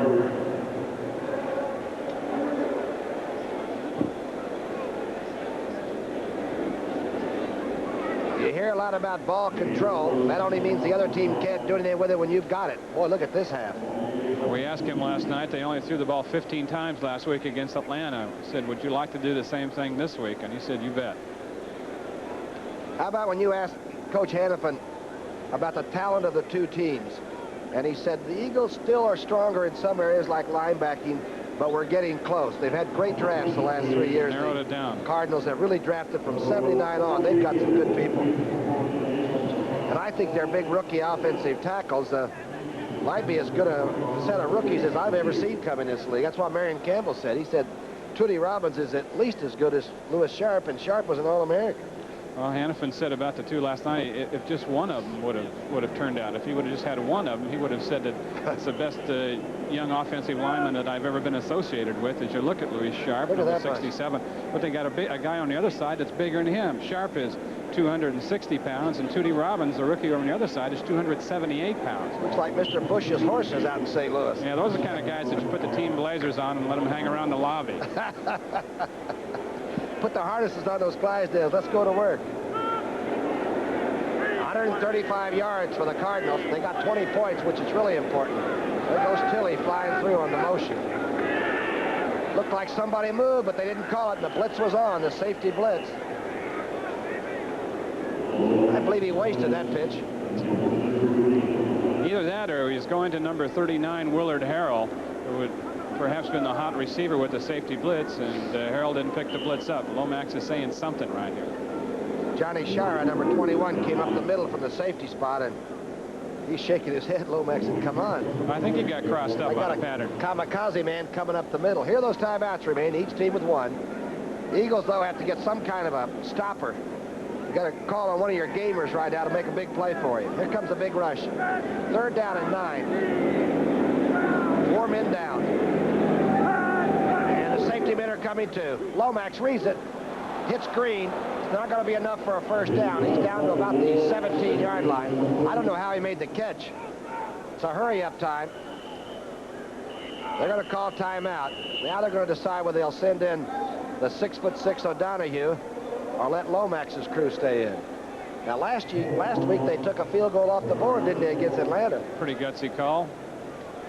One of the cardinal rules of this game is don't take points off the scoreboard, but he did last week against Atlanta after a penalty and then got 6 points. But he's going for the 3 this time with O'Donohue. And O'Donohue's hitting it right now. Hannafin said the linemen all complained last week when they didn't go for it on 4th down. He said, come on, you guys. You had 3 shots from the 2. Don't give me that. Then he got another chance to do it, huh? It was fourth and goal from the 1, and he kicked a field goal. And there was a penalty called on Atlanta, so they got half the distance to the goal line, which made it a 1.5 foot. They'd have to go for 6 points. And it was Lomax, number 15, who came over and talked him out of it, talked him into going for it. And taking the points off the board, he said, Coach, I swear on 3rd down before that, when we handed off, he said there was a hole right over Deerdorf to the right, and I can make it. So that's what happened. Here's the hole by Worley. It was fumbled a little bit, but O'Donohue really hits it. It was good by a mile, and a big lead now for St. Louis. 2 Eagle turnovers and great drives by the St. Louis offense. Plus the run by, that's right, Stump Mitchell. And I said he couldn't play. 23 seconds left, but it's 23-7 lead. Well, you really didn't see that. I just said you really playing Furman. We're playing Furman. Furman's probably playing the best football they've ever played, and I would open my mouth. O'Donohue, though, used to be with Tampa Bay. And John McKay, you know, he just doesn't like kickers because he wants to lead a good life, and he just got rid of O'Donohue, and O'Donohue's beaten him a couple of times since, too. Wally Henry's back to take the kickoff. Football fans are like elephants. They never forget. And they never let you forget. 23 seconds left. O'Donohue's kick. This is going to be short. Henry at the 3. Henry at the 23 to the 24-yard line. 18 seconds left. Galloway, the rookie, making the tackle on that. They just activated him, the Cardinals did. Don't forget, Cowboys at end. Just circle up the wagons, right? Madden and our friend Mr. Summerall will be down there for the Cowboys at RFK Stadium in Washington. Who do you like in that? Either team, you're going to say, right? That would be a tough one. The Redskins are really on a roll. Tom Landry says his team hasn't been tested yet, even though they lost their opening game to Pittsburgh on a Monday night game. You people in the Philadelphia area, you will not see that game because of the blackout rule that was insisted upon by people in Washington. We had no choice. Here's the toss back to Wilbert Montgomery. Montgomery getting one of his few carries of the first half, though he has been successful. Rush Brown makes the tackle.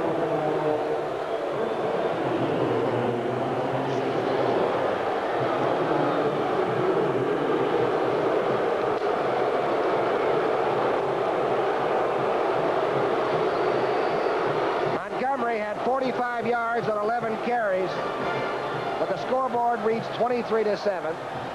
The fans let the visiting team and the home team know that they want to see better football in the second half. Bueno. Rookie, certainly no letdown in the St. Louis offense with On the offense. That's Billy Camfield. The banger from Kansas gets to the 21 and nowhere else. That's Williams making the tackle there, along with Willie Harrell. Halftime stats. Look at the number of, it doesn't show the total plays, but I saw what they hit. It's 42 for St. Louis and 22 for the Eagles. What's the big stat there, do you think? Time of possession? Just points out how many plays the Cardinals have run. You're not, there's just no way you're going to win a football game running 40 plays in it. And that's what the Eagles are faced with right now. 2 turnovers for the Eagles, none for the St. Louis Cardinals. And they did dominate. Harrington is the remaining back. Jaworski going out to Wilbert Montgomery, who has a first down on the first catch of the second half, and there's a flag down. Even the big bird likes it. You see Jaworski, who did not have a good first half. He was just 3 of 9. Had a couple dropped on him, but had some people open, too, that he didn't get the ball to. Little face mask asking. Jim Tunney's giving us there. Tackling Wilbert Montgomery, whom Dick Vermeil said should touch the ball for him 22 times if he possibly can do it. Face mask, number 52, added at the end of the run. First down. Charlie Baker added to the end of the reception. 1st and 10. Out to the 39. There he is, making his signal to the safety man behind him. Toss back to Harrington, who had a good rushing day against Washington. And he's hit hard at the 45-yard line by E.J. Jr. Harrington, who filling in for Montgomery last week, had 86 yards rushing on an off track. And they had Wilbert flanked again that time. It spreads out the field. It spreads out the St. Louis defense. They took advantage of it with a toss. We anticipated we'd see more of that in the first half with Wilbert Montgomery flanked out as wide receiver. They didn't do a lot of it, but they've opened up the second half featuring that. Single backs. We got Carmichael and Smith to the bottom of the screen. They're in a slot. Jaworski, 2-step drop, going to Smith. Smith has it, spins. Wow, it is tackled hard at the 47-yard line by Griffin. That might be a setup play, do you think? Are they talking about a takeoff on that? Well, they might be setting something up, you bet. But what Griffin will do is he'll key the quarterback when he first stops his drop. If he doesn't drop more than 3 steps, then he'll go with his eyes to the receiver and play him. But if he pulls up at 3 yards, then he closes down on the receiver, and he has made 2 good plays on those short passes. He's physical, too, out there. 3rd down, and call it the length of a ball. Less than a yard. Rush Brown makes the contact. Automatic first down. A lot better than taking the snap. Harrington comes back on the field, and Leroy Harris leaves. Boy, the officials did a good job that they dropped the flags in unison that time. That was a synchro drop. Encroachment defense, number 69, makes the yardage. First down. We were talking to Nick Scorich, one of the supervisors of the league, my old coach. We asked him if there was any penalty that was giving him more trouble than the other, and he said no, they're taking all the elbow stuff out that Walker and Brookshire used when they played to try to make it a clean game. Startling fact. 1st and 10 on the 47. 4-step drop. He's going a little deeper this time. Out for Harold Carmichael. Carmichael down to the 32-yard line. Carl Allen making the tackle. And it almost appears what the Eagles have done in offensive adjustments at halftime, Tom, is to have Jaworski read the defense. He looks over to the right, sees the zone is rolled that way, so it's kind of single coverage over here. And they've been giving both Carmichael and Smith a lot of room, so they're going to throw the short stuff and see if they can get him to tighten up that way. 16-yarder to Carmichael, his second reception and 2 first downs passing in this second half. It's early in the second half. 12:42 left in the third. Toss back to Montgomery, running behind Harrington. He jumps over people and gets to the 26-yard line. Dave Aaron's making the tackle, and suddenly the offensive tempo has been picked up by the Philadelphia team. Looks like Jaworski's trying to pump him a little bit. Come on, you guys. He's always getting a wig-wag from the sidelines. He said he was bothered last week in Washington by the poor footing. He said he couldn't get set to throw. Threw 4 interceptions in that ballgame. Montgomery to the top of your screen, split out by himself. Harrington, the remaining back. Harrington on the draw play. Mary gets over the 25 to the 24 as Grooms makes the tackle. The only rushing record that Harrington didn't set at Jackson State was the total yardage rushing record set by Walter Payton, and he missed that by a few scant yards, but he was some number 2 pick a couple of years ago when the Eagles took him. Fast and makes good cuts. Had a busted for a long run last week against the Redskins. It was 38 yards. Third down and 3 on the 24.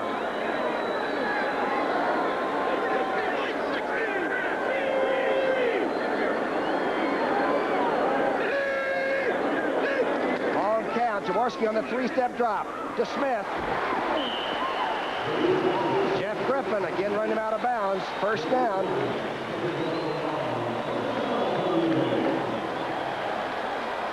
It's a careful tackle you make on that play. Well, it's apparent because the Cardinals were playing a bit loose at the corners with Griffin and Allen, taking away the medium and the long stuff and leaving the short stuff like this. That the Eagles are just going to take advantage of it. You feel like the Eagle offensive line is blocking perhaps a little bit better on against the four-man rush? Well, they're doing a good job. Jaworski hasn't had a whole lot of pressure on him yet in this ballgame. Long calling. Here's the misdirection play to Harrington. Wow. Elo Grooms makes a super play. And Hannafin said this is one of the great acquisitions that the Cardinals made. A number 3-round draft choice to the New Orleans Saints for Elo Grooms. Both Hannafin and Floyd Peters extremely high on him. They said that you would look at the New Orleans Saints films and they would be losing by 20, 30 points, but one guy was still hustling and going full speed no matter what the score was, and it was number 78 Grooms, and they got him as soon as they could. They gave up a number 3 draft choice for him, and he is worth that and plenty more. Great player getting a chance with a good team. This team's on the rise. Second down 11. The make-in rollout by Jaworski. Oh, he hits Cab. Vito Cab, the number 3 draft from Penn State, makes the catch short of the first down. Kenny Green really hit the tight end. There the Cardinals had a little stunt, and because they had a stunt on, they lost containment. You'll see the defensive lineman go down. Dawson will come out. He can't keep containment on Jaworski. Jaworski gets outside. Vito Cab makes the catch. And gets a pretty good lick from Kenny Green. He's a 240-pounder that Vermeil says could play fullback. He went to Paterno School of football preparation, so he's a bright kid. A physical young player. Yeah, he's a little bit ahead of Sampleton in the blocking techniques, the big kid from Texas. The 5th completion in a row for Ron Jaworski in the second half. 3rd and 2. Montgomery slips, swerves, inside the 10-yard line. He might be a little short, though. He got over the 10-yard line, but he had to get to about the 9.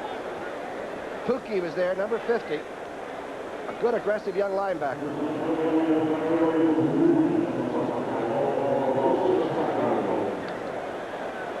Pookie's number 50, somewhere in that, right behind the referee over there. You've seen number 50, an acquisition from San Francisco. Pookie was a starter last year for the 49ers in their Super Bowl season. Was released by Coach Bill Walsh early in the year, and the Cardinals jumped on him. He's been playing a lot of outside linebacker for him now, but Hannafin feels that later on he's going to be his inside man. Remember now, the Eagles have missed on 4th and a foot with a quarterback sneak, and last week they ran Louis Jamona on sort of a cutback toss play. Now what will Jaworski do? Will he keep it himself or let Leroy Harris, the fullback, lead a path for the tailback? Harris will be involved, whether he's the lead blocker or whether he has it. They've done it both ways this season. A large play if Philadelphia is to get back in the game. And of course, if St. Louis is to maintain control, it's big for them too.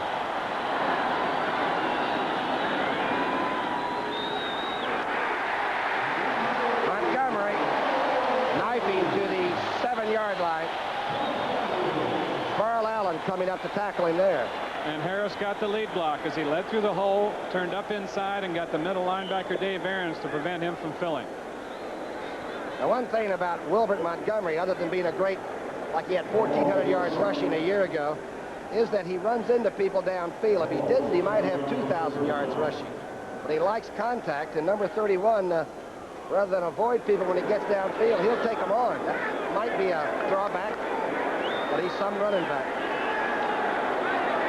First and goal from the 7. Eagles trail 23-7. Toss to Montgomery. Good defensive play by Grooms. Number 78 made a great play, and Junior came up fast too.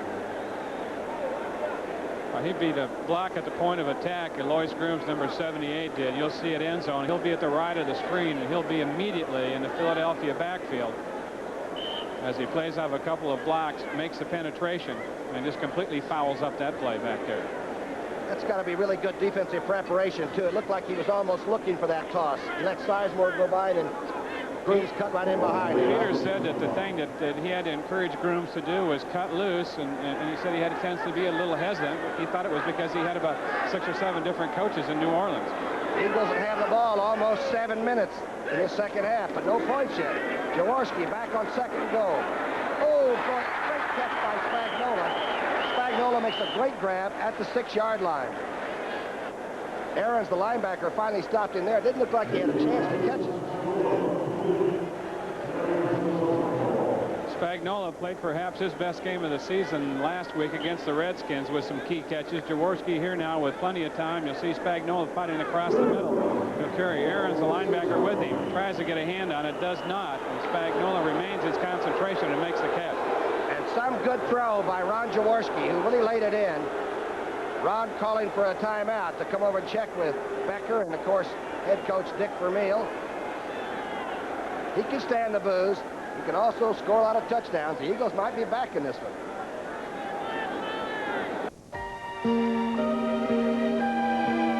I don't even have a coat on, and all Wayne's got is a bulletproof sweater vest he's got on there, but it is a lovely day for this time of December. It's about 68 degrees, and I think the game is going to get hot and heavy.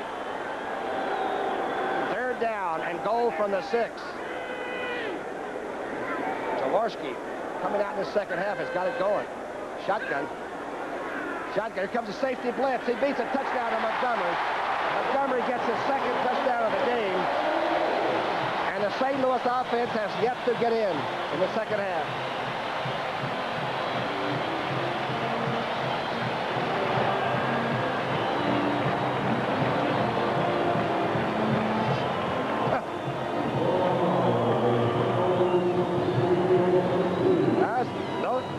Those are the same people that were booing just moments ago that can get on their feet for a touchdown. Montgomery with a touchdown, rushing and receiving now. And it's 23-13. Tony Franklin. Charo's holding. It's up. A little man from Texas A&M pulls it to the left side. It is no good. He hit the pole a week ago to the left side. He missed this one. He may come back and win this with a 59-yarder. He beat Dallas in 79 with one. But he missed the extra point. Here it is now. Jaworski saw the blitz, felt the blitz, and so he either called an audible or it's just read by the receiver Montgomery after the ball is snapped. He ran an inside pattern where it was vacated by the blitzing inside people. 6 points for the Eagles, 23-13.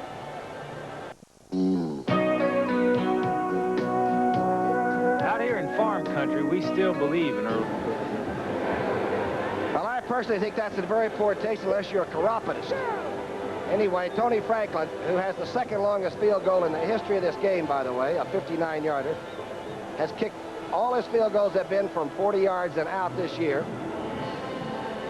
And he has missed the last extra points you just watched. Let's see if his kickoff is deep enough. It's a pretty good drive.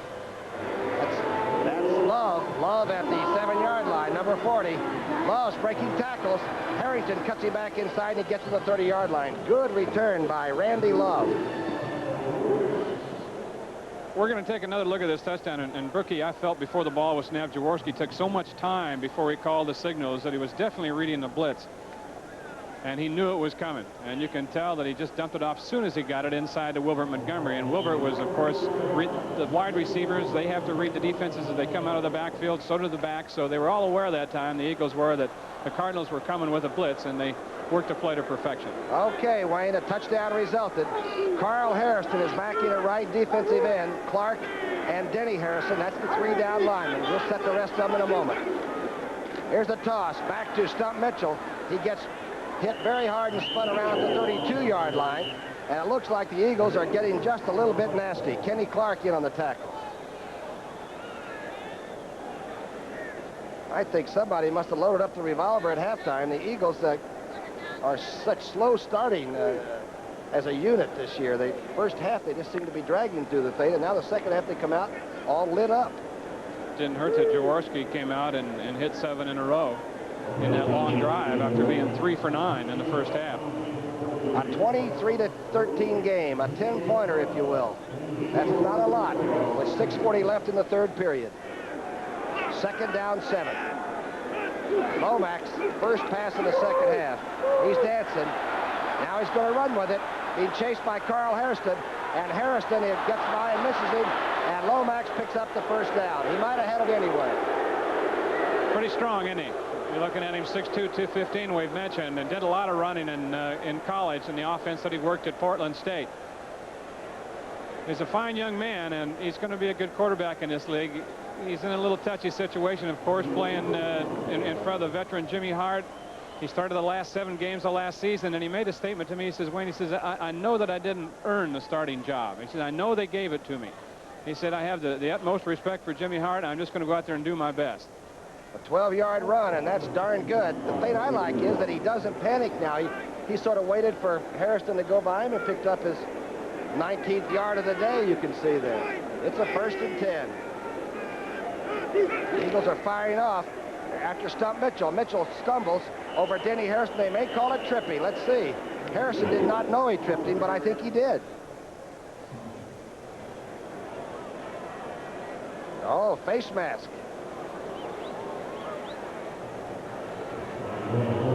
Each team now has been penalized for grabbing the face mask.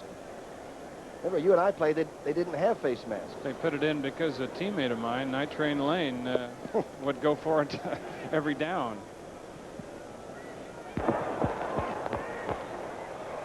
Grasping the face mask, 5 yards, added it into the run, still first down. So it'll be first and close to the sticks now. It'll make it first down and 2 to go because it was from the point of when they grabbed it at the end of the run. In fact, when you and I played, a lot of guys didn't have faces, much less face masks. We all go to the same plastic surgeon later to get it worked on. It is, call it 1 yard if you want to. Stump Mitchell up and over and gets to the 41-yard line. Bernard Wilson made the tackle. Good move by number 30. But he's got a lot of desire. You can tell that. His coach last night, Jim Hannafin, when we were talking to him, said he's just all heart. And the term he used to describe him was buzz bomb. He said it'll be like a buzz bomb out there tomorrow. I'll guarantee it. He has been. Great confidence builder, this fellow. Worked under Coryell. Came back and took over as head coach. Got an extension of a contract for 3 years. I think he's doing a great job. I'd like to have played for him. He's a good guy. Straight handoff. Morris gets to the 39 and is really stacked up there. Eagles play in that line of scrimmage. Over the last 4 years, this Eagle defense, not particularly this one, but the one that Marion Campbell put together, he and Rooney and Chuck Clausen, gave up the fewest points of anybody in football over 4 years. And that's winning football games. Well, this year it's just been a battle, hasn't it? And the game changes. There's Marion Campbell, the Swamp Fox, giving the defensive signals out there. The game has really changed over the past couple of years, Tom. There's just much more of the short passing game involved than there were 3-4 years ago. Absolutely. You got to be fast to adjust, too. Mel Gray's in the game. He hasn't caught a pass yet. Here's that dash and sprint out, so he has some time. Oh, wide open is Tilley. Tilley inside the Eagle 20 to the 16. Oh, you could lose him in an elevator. What a clever rascal he is. Edwards finally tackled him. Tilley doesn't have the greatest speed of any outside receiver in the league, but he is just as quick as anyone. Watch him here on his move against Edwards. Outside, now he'll see Lomax in a bit of trouble rolling out. He'll come back to the ball, make a move there. Remember we talked to him yesterday? He really studies the secondary people he's working against. He knows what will work against Edwards, which is to give the quarterback a little extra time so that Edwards might stop and not be able to start again. First down, Roy Green's in motion. The toss to Mitchell.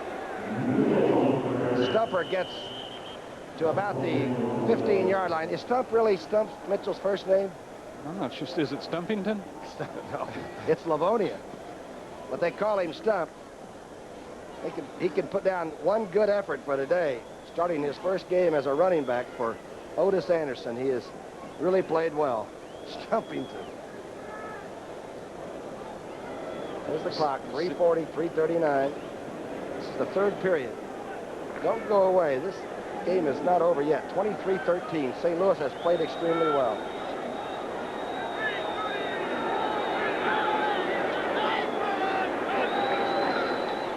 Here's the spread out again by the quarterback. Now he's being chased and dropped and fumbles the ball. And Carl Hairston recovered the ball as LeMaster forced the fumble.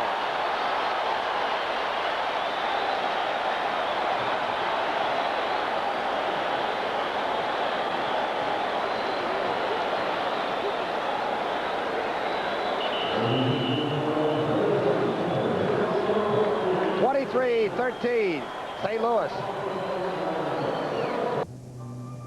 Don't forget, on CBS Sports next Saturday, NCAA basketball. Either Houston at Syracuse or SC at Iowa, 3:30 Eastern Time. Some of the great athletes of all time play college basketball these days. It's a great thing to see right here on CBS. Only the third turnover for the Cardinals all year, and Carl Hairston got it. Third sack this afternoon on Lomax. That was made by LeMaster, the linebacker, with good containment coming up on a rollout. 3:14 left in the third period. A lot of time, and the Eagle fans are beginning to get their second breath. Inside goes Montgomery. Wilbert Montgomery on his feet. Montgomery breaks out. Knocked out at the 44-yard line of St. Louis.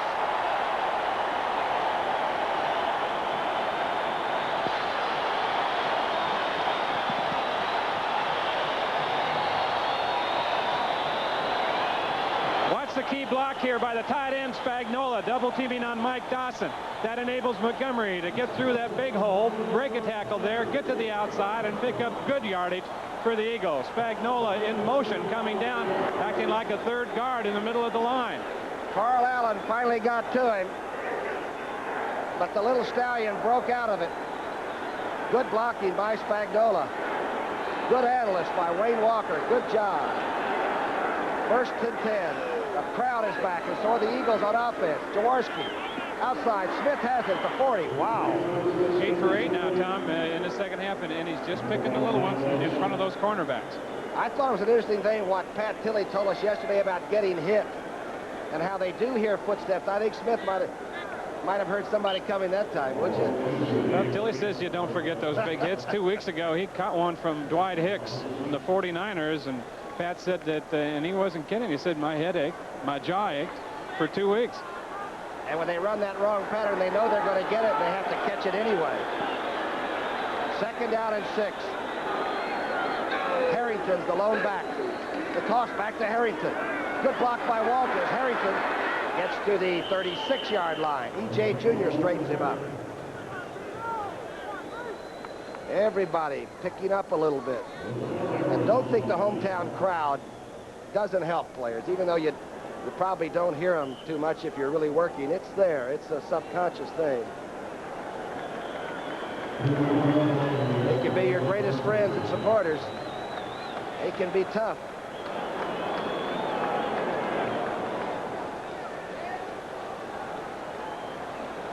Look at that second half turnaround by Jaworski. 8 for 8 in the second half.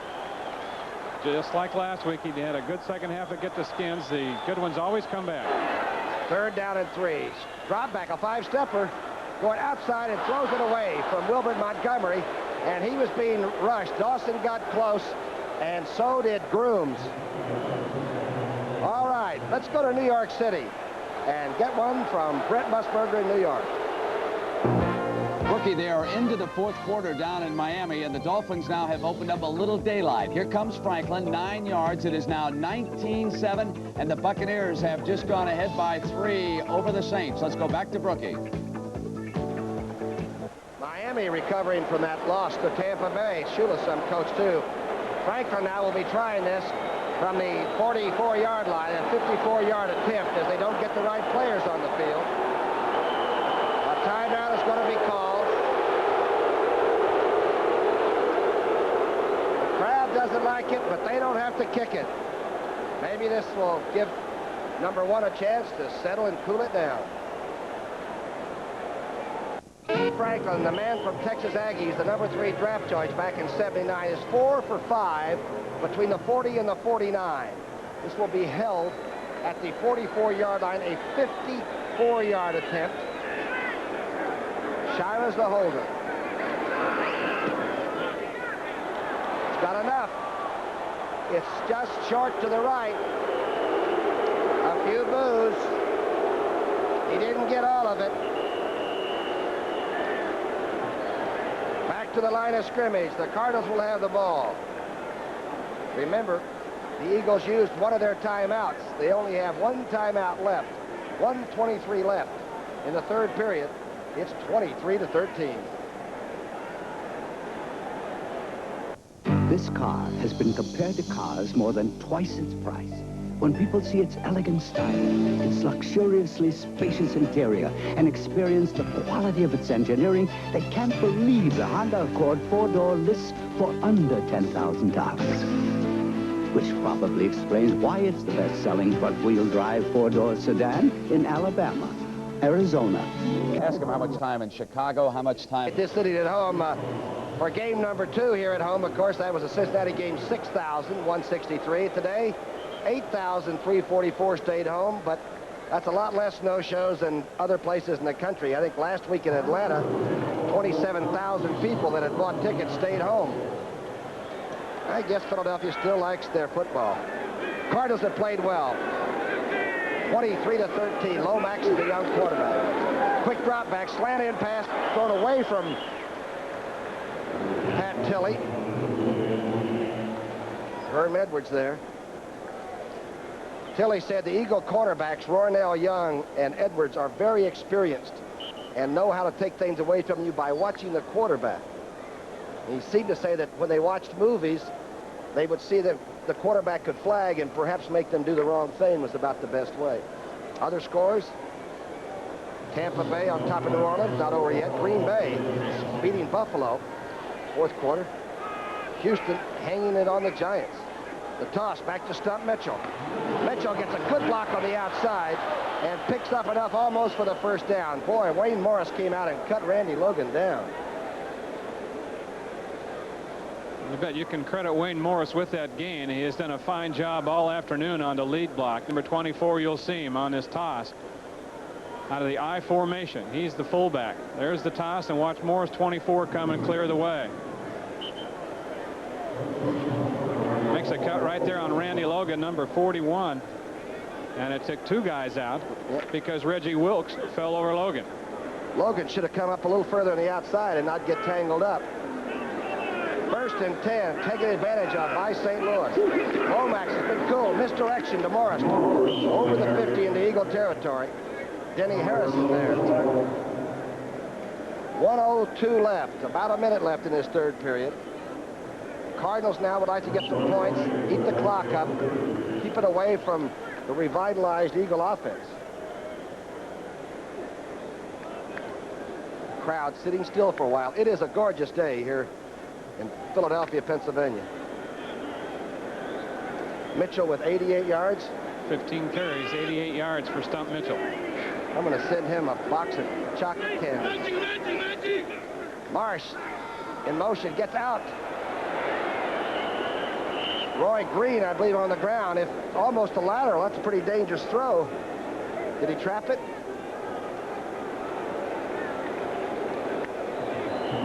Tuddy and company were checking.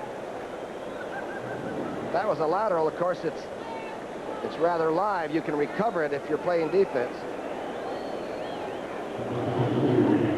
Third down situation here now, and the Eagles go to their specialty defense. They take all the linebackers out. They'll have 4 down linemen, 7 defensive backs in the game. But that's the end of the quarter. That's the end of the third quarter. The score, St. Louis 23, Philadelphia 13. We now pause for a word from your local station. At the score, it's Tom Brookshire with Wayne Walker. A contest where we thought the absence of O.J. Anderson might bother the Cardinals. And yet, there he is sitting on the bench. He's recovering from the investigative things of a week ago to make sure he was physically all right. But I'll tell you, the young man in for him, Stump Mitchell, has played well. That's not to say that O.J. might not have 200 yards rushing right now. Well, he's been everything that his teammates have told us that he would be. Number 30, all effort and good ability, as we said, 88 yards so far in this ball game. On the other side, Wilbert Montgomery, back after a week off with bad ribs, has 2 touchdowns, 1 catching, 1 running. He's broken out in this second half to show that it looks like the Eagles' offense is humming again. No question. He is the key to the Philadelphia offense. Dick Vermeil said he's got to have the football between 20 and 25 times a game. He's one of the great 6th-round draft choices of all time. Carl Peterson, who was there here with the Eagles at that time, made the selection. Not bad. A third down, perhaps a crucial third down, the first play of the fourth quarter. That's Tilley in motion. Shotgun, look out. Greg Brown behind. Lomax hits Roy Green with a first down pass inside the Eagle 40. As Devon makes the tackle, that's a good throw. Well, that was a good throw, and that was a situation about Lomax we talked about earlier. He hung right in there. He knew there was a rush. He could see it. It was coming from his left side by Greg Brown. But he didn't scamper out of there. Watch him now. He'll step back here. You'll see the rush coming from behind him to the left. He hangs right in there until the end. Waits for Green to clear across the middle, and hits him and puts it right on the shelf. Boy, and Green took it in traffic, knowing he was going to get hurt. He's slow getting up, but a big first down. It's 23-13. Third down catch by Roy Green. Roy left the field, but I think it's Dennis Devon, number 25, who made the contact that Otho Davis and Dr. DeStefano and Ron O'Neill are working on down there. Boy, it was really some contact. Well, and you got to watch Green's concentration right here. He takes it, and he's going to get a real shot. That's Von Mansfield from behind. That's Dennis Devon, 25, making the hit. That's the one that they talked about where they say, you know you're going to get a hit on that pattern because you know what the defense is that they're in. And you take it, and you make the catch. But those that give also get hurt. When I get up in the morning, it takes me 30 minutes to get everything upright, moving again. I talk to right shoulder, do your thing, left shoulder. That's why you never want to buy a tri-level house. You have to go up and down the stairs. Don't forget next week, this St. Louis team goes against the Washington Redskins. And, of course, later on today, we'll see if Washington is still unbeaten. They've got to play Dallas today. New Orleans goes against Atlanta. Tampa Bay at the New York Jets. Well, Washington, even if they lose that game with Dallas, will be 4-1 going into that one. And if the Cardinals can maintain their lead here this afternoon, they'll be 3-2. Okay. Denny Devon is being helped off. He's already got a collar, so he might have jammed a neck that was already injured a little bit. He's got the best trainer, I guess, in the country in Otho Davis, who's been given national acclaim for working and rehabilitating young athletes. First down and 10. A big catch by Green. A lot of time left, though, in the fourth period. The toss and the reverse. Here's Roy Green, whether he's going to throw a ball off of it. Roy Green has fumbled the football. see if he was out of bounds or inbound.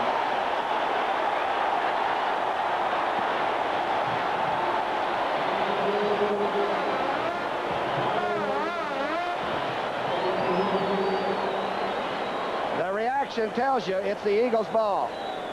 Really didn't fool anyone with this. Stump Mitchell on the toss. He hands off to Green, who is going to throw the football out here as soon as he gets some room. Looks downfield, nothing there. Dennis Harrison knocks the ball loose, and Kenny Clark makes the recovery. Dennis Harrison jumped over some big blocker and came down right on top of Roy Green. A big turnover, and as we said going in, the Cardinals only had 2 in their first 4 games. They've already had 2 today. There's Bigfoot Harrison. Lord, he's big. 23-13. Eagles with the ball right at midfield. 14:09 left in the 4th. Jaworski back to pass. A lot of time. Going across to Rod Smith, who makes a catch at the 27. Smith knocked out at the 16-yard line.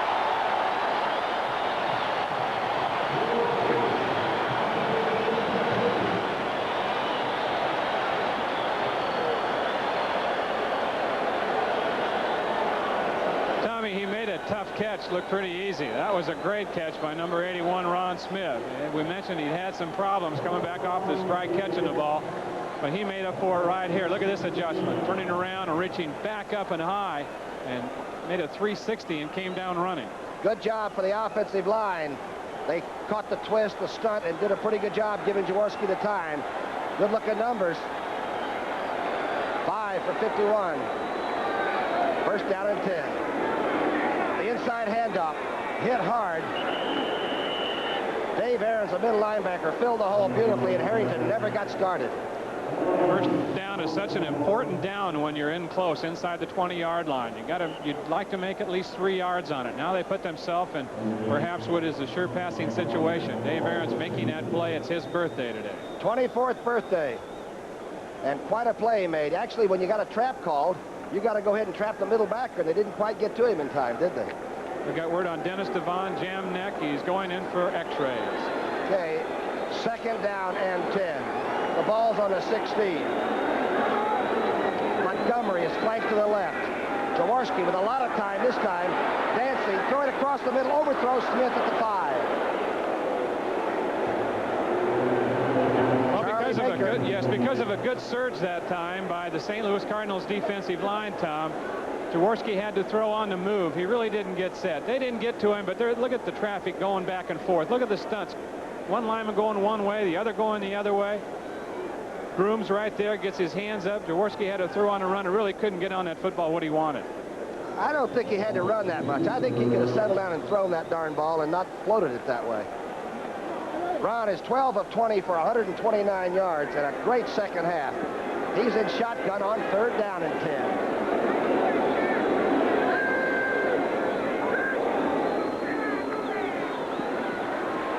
Looking for Smith. He has Smith at the 7-yard line, the 8-yard line. And what a catch that was. You've got to give the Eagle offensive line a lot of credit. They've been doing an exceptional job at picking up the line stunts of the Cardinals. Watch those down linemen in white. No telling where they're going to end up, where they're going to come from. They loop and they twist. Here comes a linebacker, Curtis Greer. Jaworski throws it down low, and Smith comes up with it. Good place to throw it, too, in that situation, because Griffin was right there. Now it's 4th, and let's call it 2. And the crowd was yelling, go. 10 points back. What do you do? You get it to Wilbert somehow. Either that or Carmichael. That's the last timeout for the Eagles. That's the 3rd timeout. The fans may have even caused that timeout, but they're going to blame number 7. Sometimes life's just not fair. Doing some wood burning upstairs. Both sides now have had their conclaves with their offensive and defensive people. Vermeil has given Jaworski the last thought, and Floyd Peters on the far sideline sent the defensive people for St. Louis in with a defensive shot. What are you thinking about on this one? This is the biggest play of the game. Well, if you're on defense, you got to think that number 31 is going to get the football. I'd figure out a way to get it to Carmichael, I think. I'd make sure if I was a defensive player that with Carmichael lined up, I'd try to do a chucking job on him and keep him up there on the line of scrimmage as long as possible.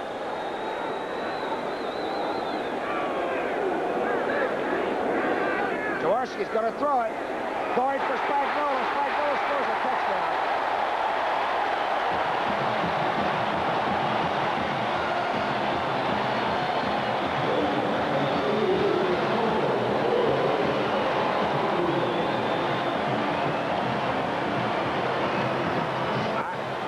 I sometimes feel like Sid Gilman may have been in the call on this. You see Spagnuolo go across your screen in motion right there. Two outside receivers on that side. Carmichael and Smith run inside patterns. They clear it for Spagnuolo. He is wide open in the flat, and Jaworski gets it to him. And a couple of good picks by those receivers running the inside moves. Tony Franklin, he missed the last one. Charles got it down. It's a beauty, a soft wedge shot. 12:18 left in the fourth period. Momentum has shifted to the green and white. St. Louis gets the ball back. Hang in there, folks. It's 23-20. 20, and there he is, number 88, Mr. Spagnuolo. 2 catches today, 1 for a touchdown. He had 14 coming into this afternoon, and Jaworski really picking up the slack after a slow first half. He is 11 of 13 in the second half. From old Eli, he was a Yaley before the war. That's Spagnuolo you're talking about. That's right. Tony Franklin has never gone to war, not yet. Here's the kickoff by the young man from Big Springs, Texas. It's a good deep kick. It's Harrell at the 2. Harrell's got a pretty good wedge behind him. Drilled at the 30-yard line and knocked down. There's a lot of fur flying right now as Johnny Shara makes the tackle. Now, Brookie, this was a key point in the game last week for the St. Louis Cardinals. They took the ball and controlled it on Atlanta when they had to. That was a key factor for them last week. They're in a situation right here now. They're 70 yards from the goal line, 12 minutes remaining. They'd like to use about 7 or 8 minutes up right now. Keep in mind, Philadelphia, no timeouts left. Jaworski with a great second half game plan, too. Whatever the assistance was he got at halftime really turned the Eagle offense on. It's 23-20. We got 12 minutes left. Lomax. Marsh in motion. Toss back to Stump Mitchell. Mitchell gets a hold. Oh, he's hit by the linebackers. LeMaster and I believe Robinson hit him shoulder to shoulder. Well, they did. The 2 inside linebackers get Stump Mitchell on the toss.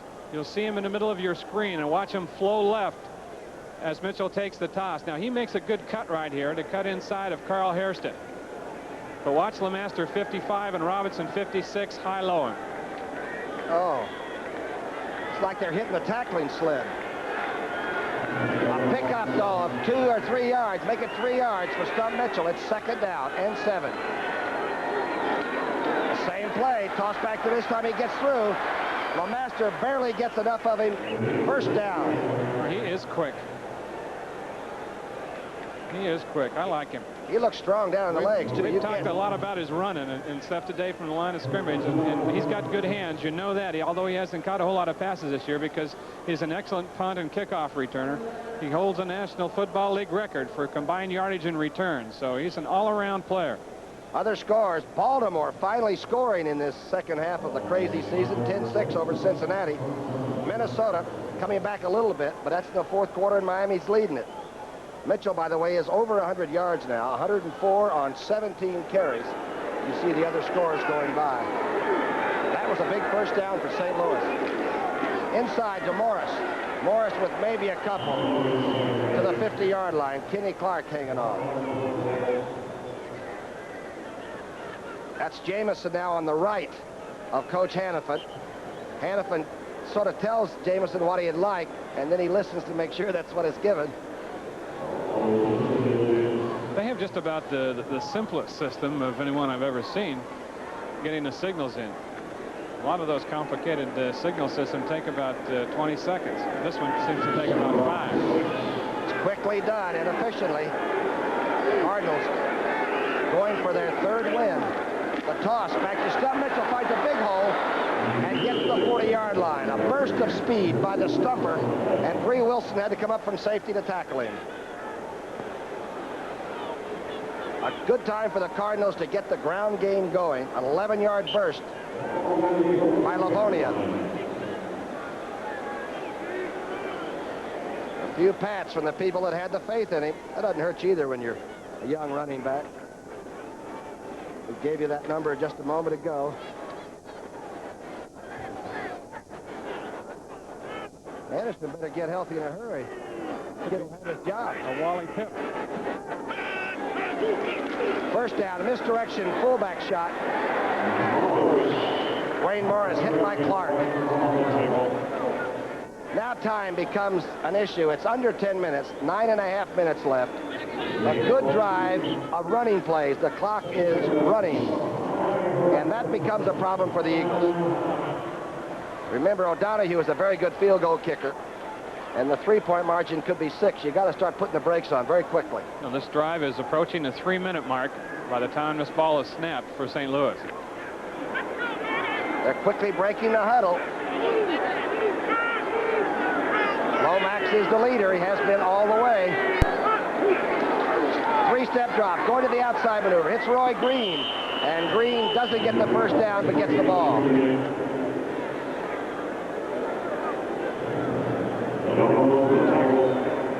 A couple yards away from the first down this time. Lomax again, just a short drop.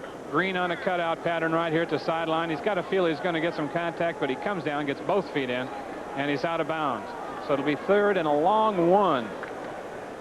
Almost 2 yards for the first down here, but Tommy, I know that you feel like I do. If they don't get it on 3rd down, they'll certainly go for it on 4th. Yeah, the Eagles are still staying in their 34, too. They didn't go to a 4-man front, so it's lock-up time against the run. 3 tight end on the offense. The wingback, Mitchell. Mitchell gets to the 30. It's going to be a close measurement. I believe his forward motion got it. John Bunning and company met him right at the 30-yard line. Although you said they stayed in a 3-4 that time, they blitzed the inside linebacker, so they end up with a 5-man line. Hannafin right down on the marker, getting a look in there to see if they made it. And it depends where they place it. There's Deerdorf, I told you. They've got it right. It's on the line. They're going to have to bring in the chains. Look at him now. There's Hannafin checking. He's leaving the measurement to Deerdorf, who's on the field. Dick Vermeil is always in there. In fact, if that was a long extension cord, he would be out there with the measurement. Well, they're not going to bring in the chains, and they're motioning that it's only an inch or 2 short. Wow. I'd have to have the chains out there if I were the offensive captain. And check to see that they were right for the next measurement. Deerdorf is the center. He still weighs 292.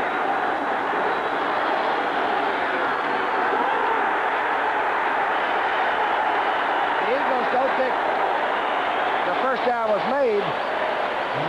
This time, Tunney's going to measure. He didn't need much. He needed about 2 inches. And he didn't get a whole lot more if he got that. I thought he got half the body over the line. It's going to be awfully close. I thought nope, the Eagles say he didn't. And they still haven't measured. And Tunney says there is no measurement.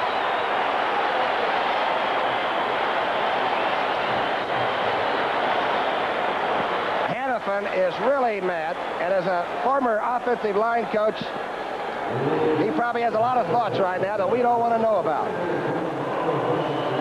I can't believe there was no measurement on either 3rd or 4th down. Well, especially on 3rd, they were closer to it on 3rd down. They were on 4th. They actually lost yardage on that last play.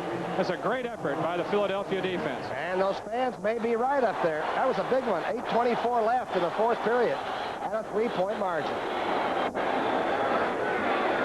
Jaworski. Oh, the deep drop. Now he comes to the outside and snakes it down. Harrington drops the ball. Oh, he's hit hard by Ahrens because Ahrens thought it was a lateral. Harry Harrington.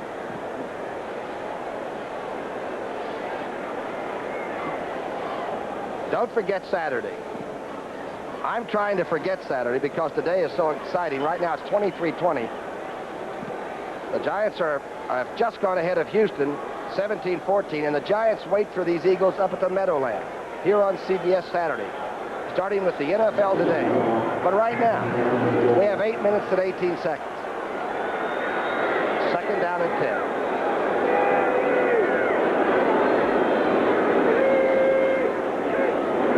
down by Jaworski. The twist, they got him. That's Curtis Greer. The big Michigan man really got a good inside move. He unloaded. Now look here, you'll see one remaining back in the backfield with Jaworski when the play starts. That's Perry Harrington. They slip him out. He'll come on out, so Jaworski's back there by himself. Greer comes in from the right. He beats Dan Walters inside and then unloads on Jaworski. A good effort by Greer from Michigan. Greer took the inside late and let the big guy, Rush Brown, sort of cut through the wake there, didn't he? He's the best athlete on that front four, is Curtis Greer, the best pure pass rusher. 3rd down and 20. Ford Peters is going to buy him a steak that weighs 5 pounds. Big play from the shotgun. Jaworski across the middle for Smith, who's going to be short of the first down. It's going to be to the 38-yard line as Carl Allen was there. The Eagles are going to hurry up. They have no timeouts, remember, and Runniger comes on the field to punt.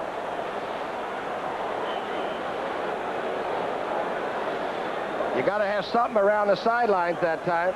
They got to have something that stops the clock. And it's going to be a punt, but they'll take some time here with this, perhaps, and try to draw St. Louis off. Roy Green back to run back at the 22. They're all letting it run. The Eagles are letting it run because they can't stop it. They're checking to see they've got 11 men, and Runniger will kick. He's going to hold it for coverage. He gets off a good one. This is a 5-second hang time. Roy Green at the 16. Roy Green falls down at the 17. And a flag is down. Richard Blackmore down covering. Be a heck of a time to get an unsportsmanlike, wouldn't it? 45-yard punt. It's against St. Louis. Holding on that punt run back team. Remember, that's usually Stump Mitchell's job. Roy Green is in there. Lomax's offensive team comes on, and Dick Vermeil's big mean green machine on defense. 23-20 with 6:47 left. Recently, a ceremony took place at the House of Commons to honor a few extraordinary wines. As wine experts from all over Europe looked on, more awards went to the wines of one winery. Play some football, you people at home. You settle for the coaches what they would do. There's the offensive line. They've done their job pretty well this second half, too. And there's the young Cardinal quarterback out of Portland State. He was given the job a year ago, and he's led them pretty well, and he's learning fast. 23-20, 1st and 10. The penalty brings the ball to the St. Louis 9-yard line. And they have 3 timeouts. And 6 minutes, 47 seconds left. Al Gray and Tilley in the game.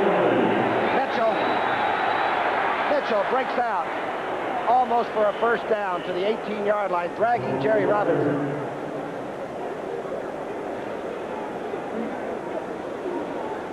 St. Louis has run very successfully to the right defensive side of the Eagle defense. They've run that play 4 or 5 times in their last 8 snaps from center. The toss over there to Stump Mitchell behind big Luis Sharp, the left offensive tackle. And don't forget some good work by the tight end, Doug Marsh. Lomax sort of leisurely bringing the Cardinals out. Like to keep the clock going. It's a little over 6 minutes left. Pickup of 9 on that play. Handoff inside. Stump Mitchell, first down to the 24-yard line. Now, he plays a lot bigger than 185 pounds. Lemaster and Wilson tackling him. Stump Mitchell, 5'9", 188, 185. Making his first start in the National Football League. Think he's going to sleep tonight? He's going to be excited, especially if they could win this one. We thought he was sleeping a lot last night. When we see, he may sleep on the plane all the way back. Tired but happy when you win, but there's still 5.5 minutes left. 23-20. Toss, the same play. Looking for anywhere, finds it. Hit hard as Wilson comes up, number 22, along with Robinson again. Pickup of a couple. They end up with a lot of power over there when they run that toss. They've got 2 tight ends in the game, Doug Marsh and Greg LaFleur, and they bring Marsh in motion that way, so they end up with 2 tight ends over there on that strong side blocking. That's why they've been successful. It's a little like Gibbs's offense down in Washington, where the back remaining just picks out any hole he wants to run into, huh? Like the old USC student body right or left. It's a lot of people out in front. Harris in the game. Lomax on 2nd down and 8. Drop back, going to the outside to Pat Tilley, who can't hang on to it. He would have had the first down just beyond.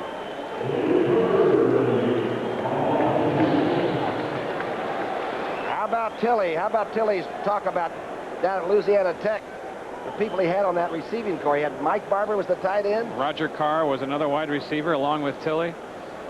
Fred Dean played on the defensive line. What if the club won any games? You know they did. Terry Bradshaw's old alma mater also. Tilley with 3 catches for 53 yards. Mitchell, 130 yards. Reverse action out of the shotgun by Tilley. Lomax with a lot of time finds Tilley, and Tilley has the first down that St. Louis really needed. Flags are flying. Roynell Young may have hit him a little bit late, or was hitting somebody. I think Mel Gray got in there somehow, too. Well, you see Lomax congratulate him. That was a fine catch by Pat Tilley. The ball wasn't exactly where Lomax wanted it. It's a big step off here. An unsportsmanlike, which might be a late hit. It's not easy playing secondary, folks. Ricky, one guy in the St. Louis team as we narrow down here with 4 minutes Personal left. foul, number 43, unnecessary roughness on the runner, first down. On Roynell Young, but let's talk about Mel Gray as we watch Pat Tilley run an out cut here and make a good catch with that first down. Mel Gray does not have a catch in this game. He has caught a pass in 121 consecutive games. Roynell threw an uppercut as he made the tackle and assisted on it, and the official was looking right over his shoulder. Might have got an offsides call. Carl Harrison, Greg Brown. Flags are down. The Eagles actually have the football, but I believe they were offsides. Looked like Greg might have jumped, tried to get by Tootie Robbins early, huh? Or Lewis Sharp is over there, I'm sorry. 4:19 left. 3-point lead. St. Louis is really using it up. The clock, I mean. Offside defense, 5 yards, still first down. 1st and 5. Lomax looking to the sideline, and Hannafin is saying, I don't care what you do, just get the first down. Close to 2 minutes now. Possession time on this drive by the Cardinals. They've got a 1st and 5. High formation. Tilley and Mel Gray to the top of your screen. The run to Harrell, number 39. He's over the 40. LeMaster in on the tackle. And ticking. It's amazing, isn't it, Rookie? You know, most teams are right-handed when they run. They always put the big power tackle over on the right-hand side and run that way. But the Cardinals here this afternoon have been going almost strictly left when they need the yardage. Well, you've got 2 giant tackles. You've got 2 strong side tackles in Sharp and Tootie Robbins, huh? You've got bookends. Getting desperate now. The Eagles would go 1 and 4. There's the coach. You prepare them the best you can. Inside drive by Morris. Gets nothing. Kenny Clark straightening him up. Great defensive play by really that whole defensive group there. Harrison in on the tackle, too, and Greg Brown. Now keep in mind, the Eagles cannot stop the clock. No timeouts left for them. The Cardinals have 3 more tries at a first down here, and if they pick up the first down in this situation, they could almost run the rest of the time remaining on the clock right on out. In watching the movies of the Atlanta loss to St. Louis, as you mentioned, the one drive for a touchdown that St. Louis engineered was a 9-minute, 50-second job, 16 plays. That's pretty good offensive control. 3rd down and 2. Toss to Mitchell. 1st down. Greg Brown from the offside making the tackle. And a player is on the field. Denny Harrison is still down. And that will stop the clock. And I don't think this is done just to stop the clock. I believe the big fella is hurt.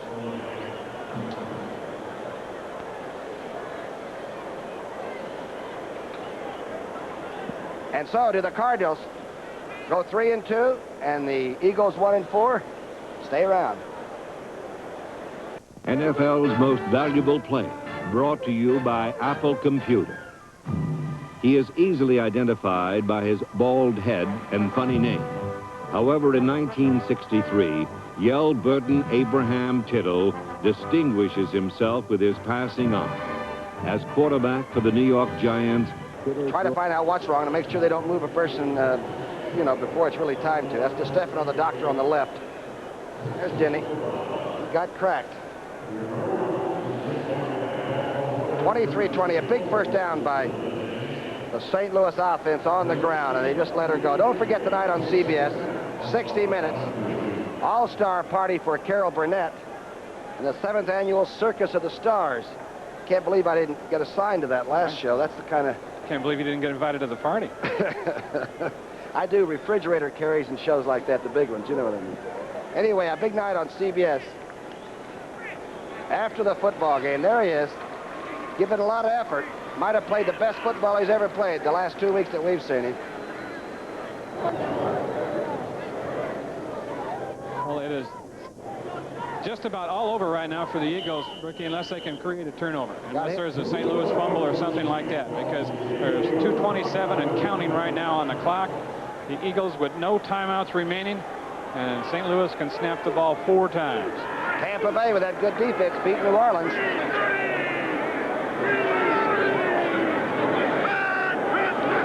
Lomax going to the outside. The screen to Mel Gray to keep that streak alive off his hands.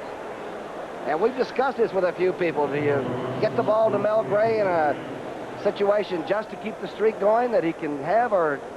I think they fooled some people by throwing the football on that play, and I know that Lomax would have liked to have had that one back the minute he released it.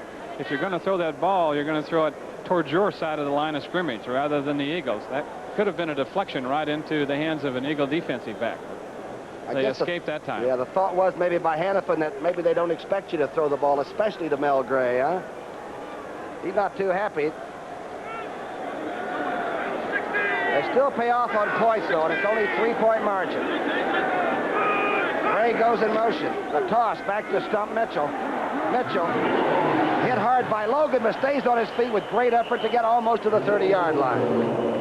Randy Logan, the strong safety, made a good read that time on that toss, was across the line of scrimmage and made contact with Mitchell, but the little guy pulled away from him and picked up some extra yardage. Watch it here.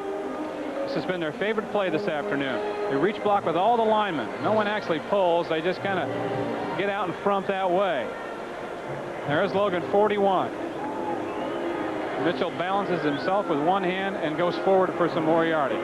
And Logan doesn't miss tackles either. That was a good effort. The Eagles have lost 34-37 in overtime to Washington, 18-14 to Cincinnati, 13-9, and even last year when they were going down the trail and down the tube, so to speak, they were losing by 2, 3, and 4 points. But I guess a loss is a loss, isn't it? Bet it is. They have had problems. They have lost 8 out of their last 10 ball games. You go back to last year.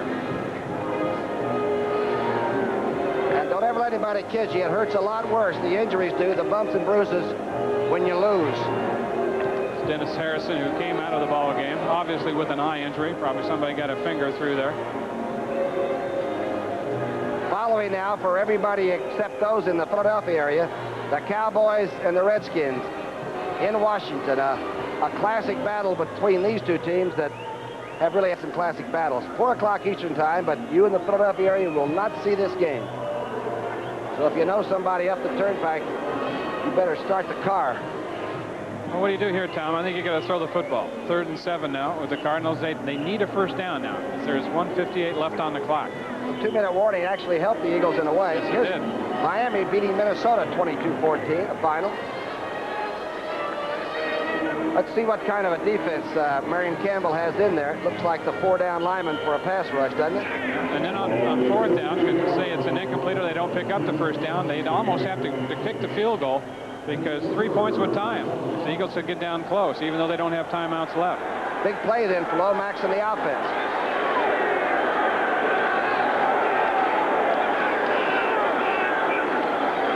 Oh, inside handoff.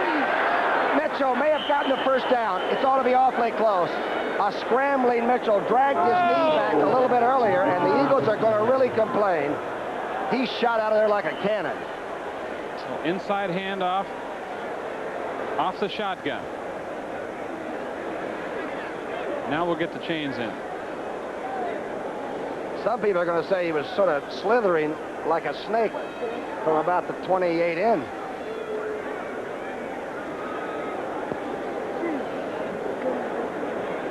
They're going to measure this one. There's Deerdorf, the attorney.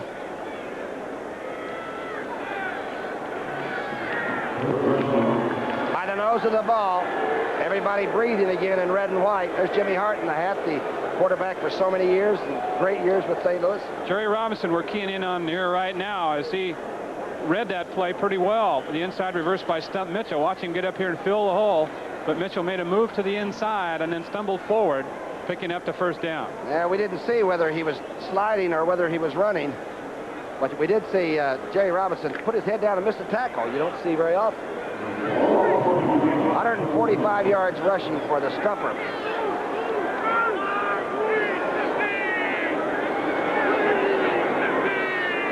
.118 on the clock. Morris to the 20. He's like handing the ball to somebody on the Brinks gang.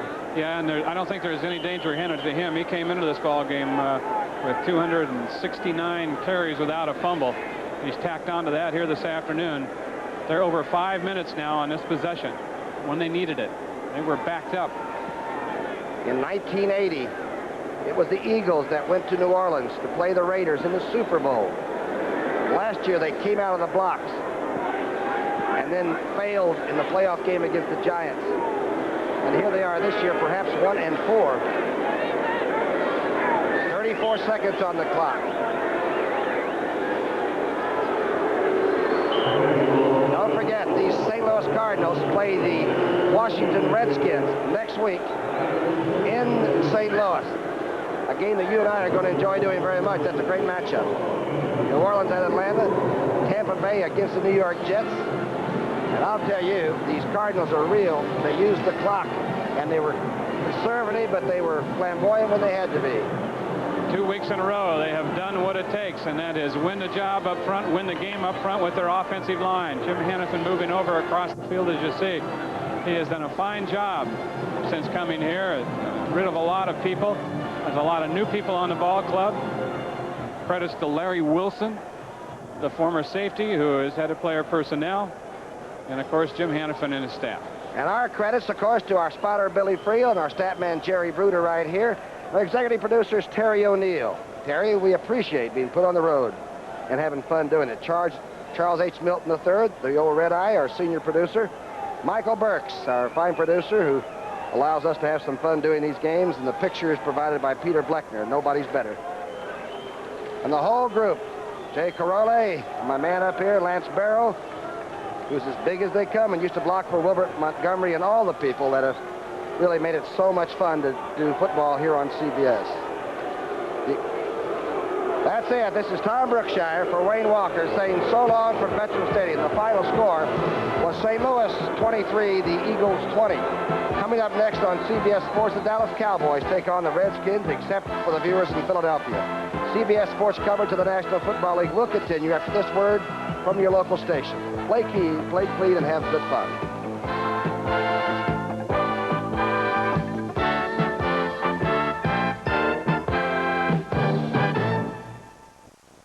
Fly the friendly skies of United, where discount fares count. After all, we're out to save money, not waste it. Right, United? It turned out to be one of the angriest shouting matches anyone in town had ever heard. What were they so angry about?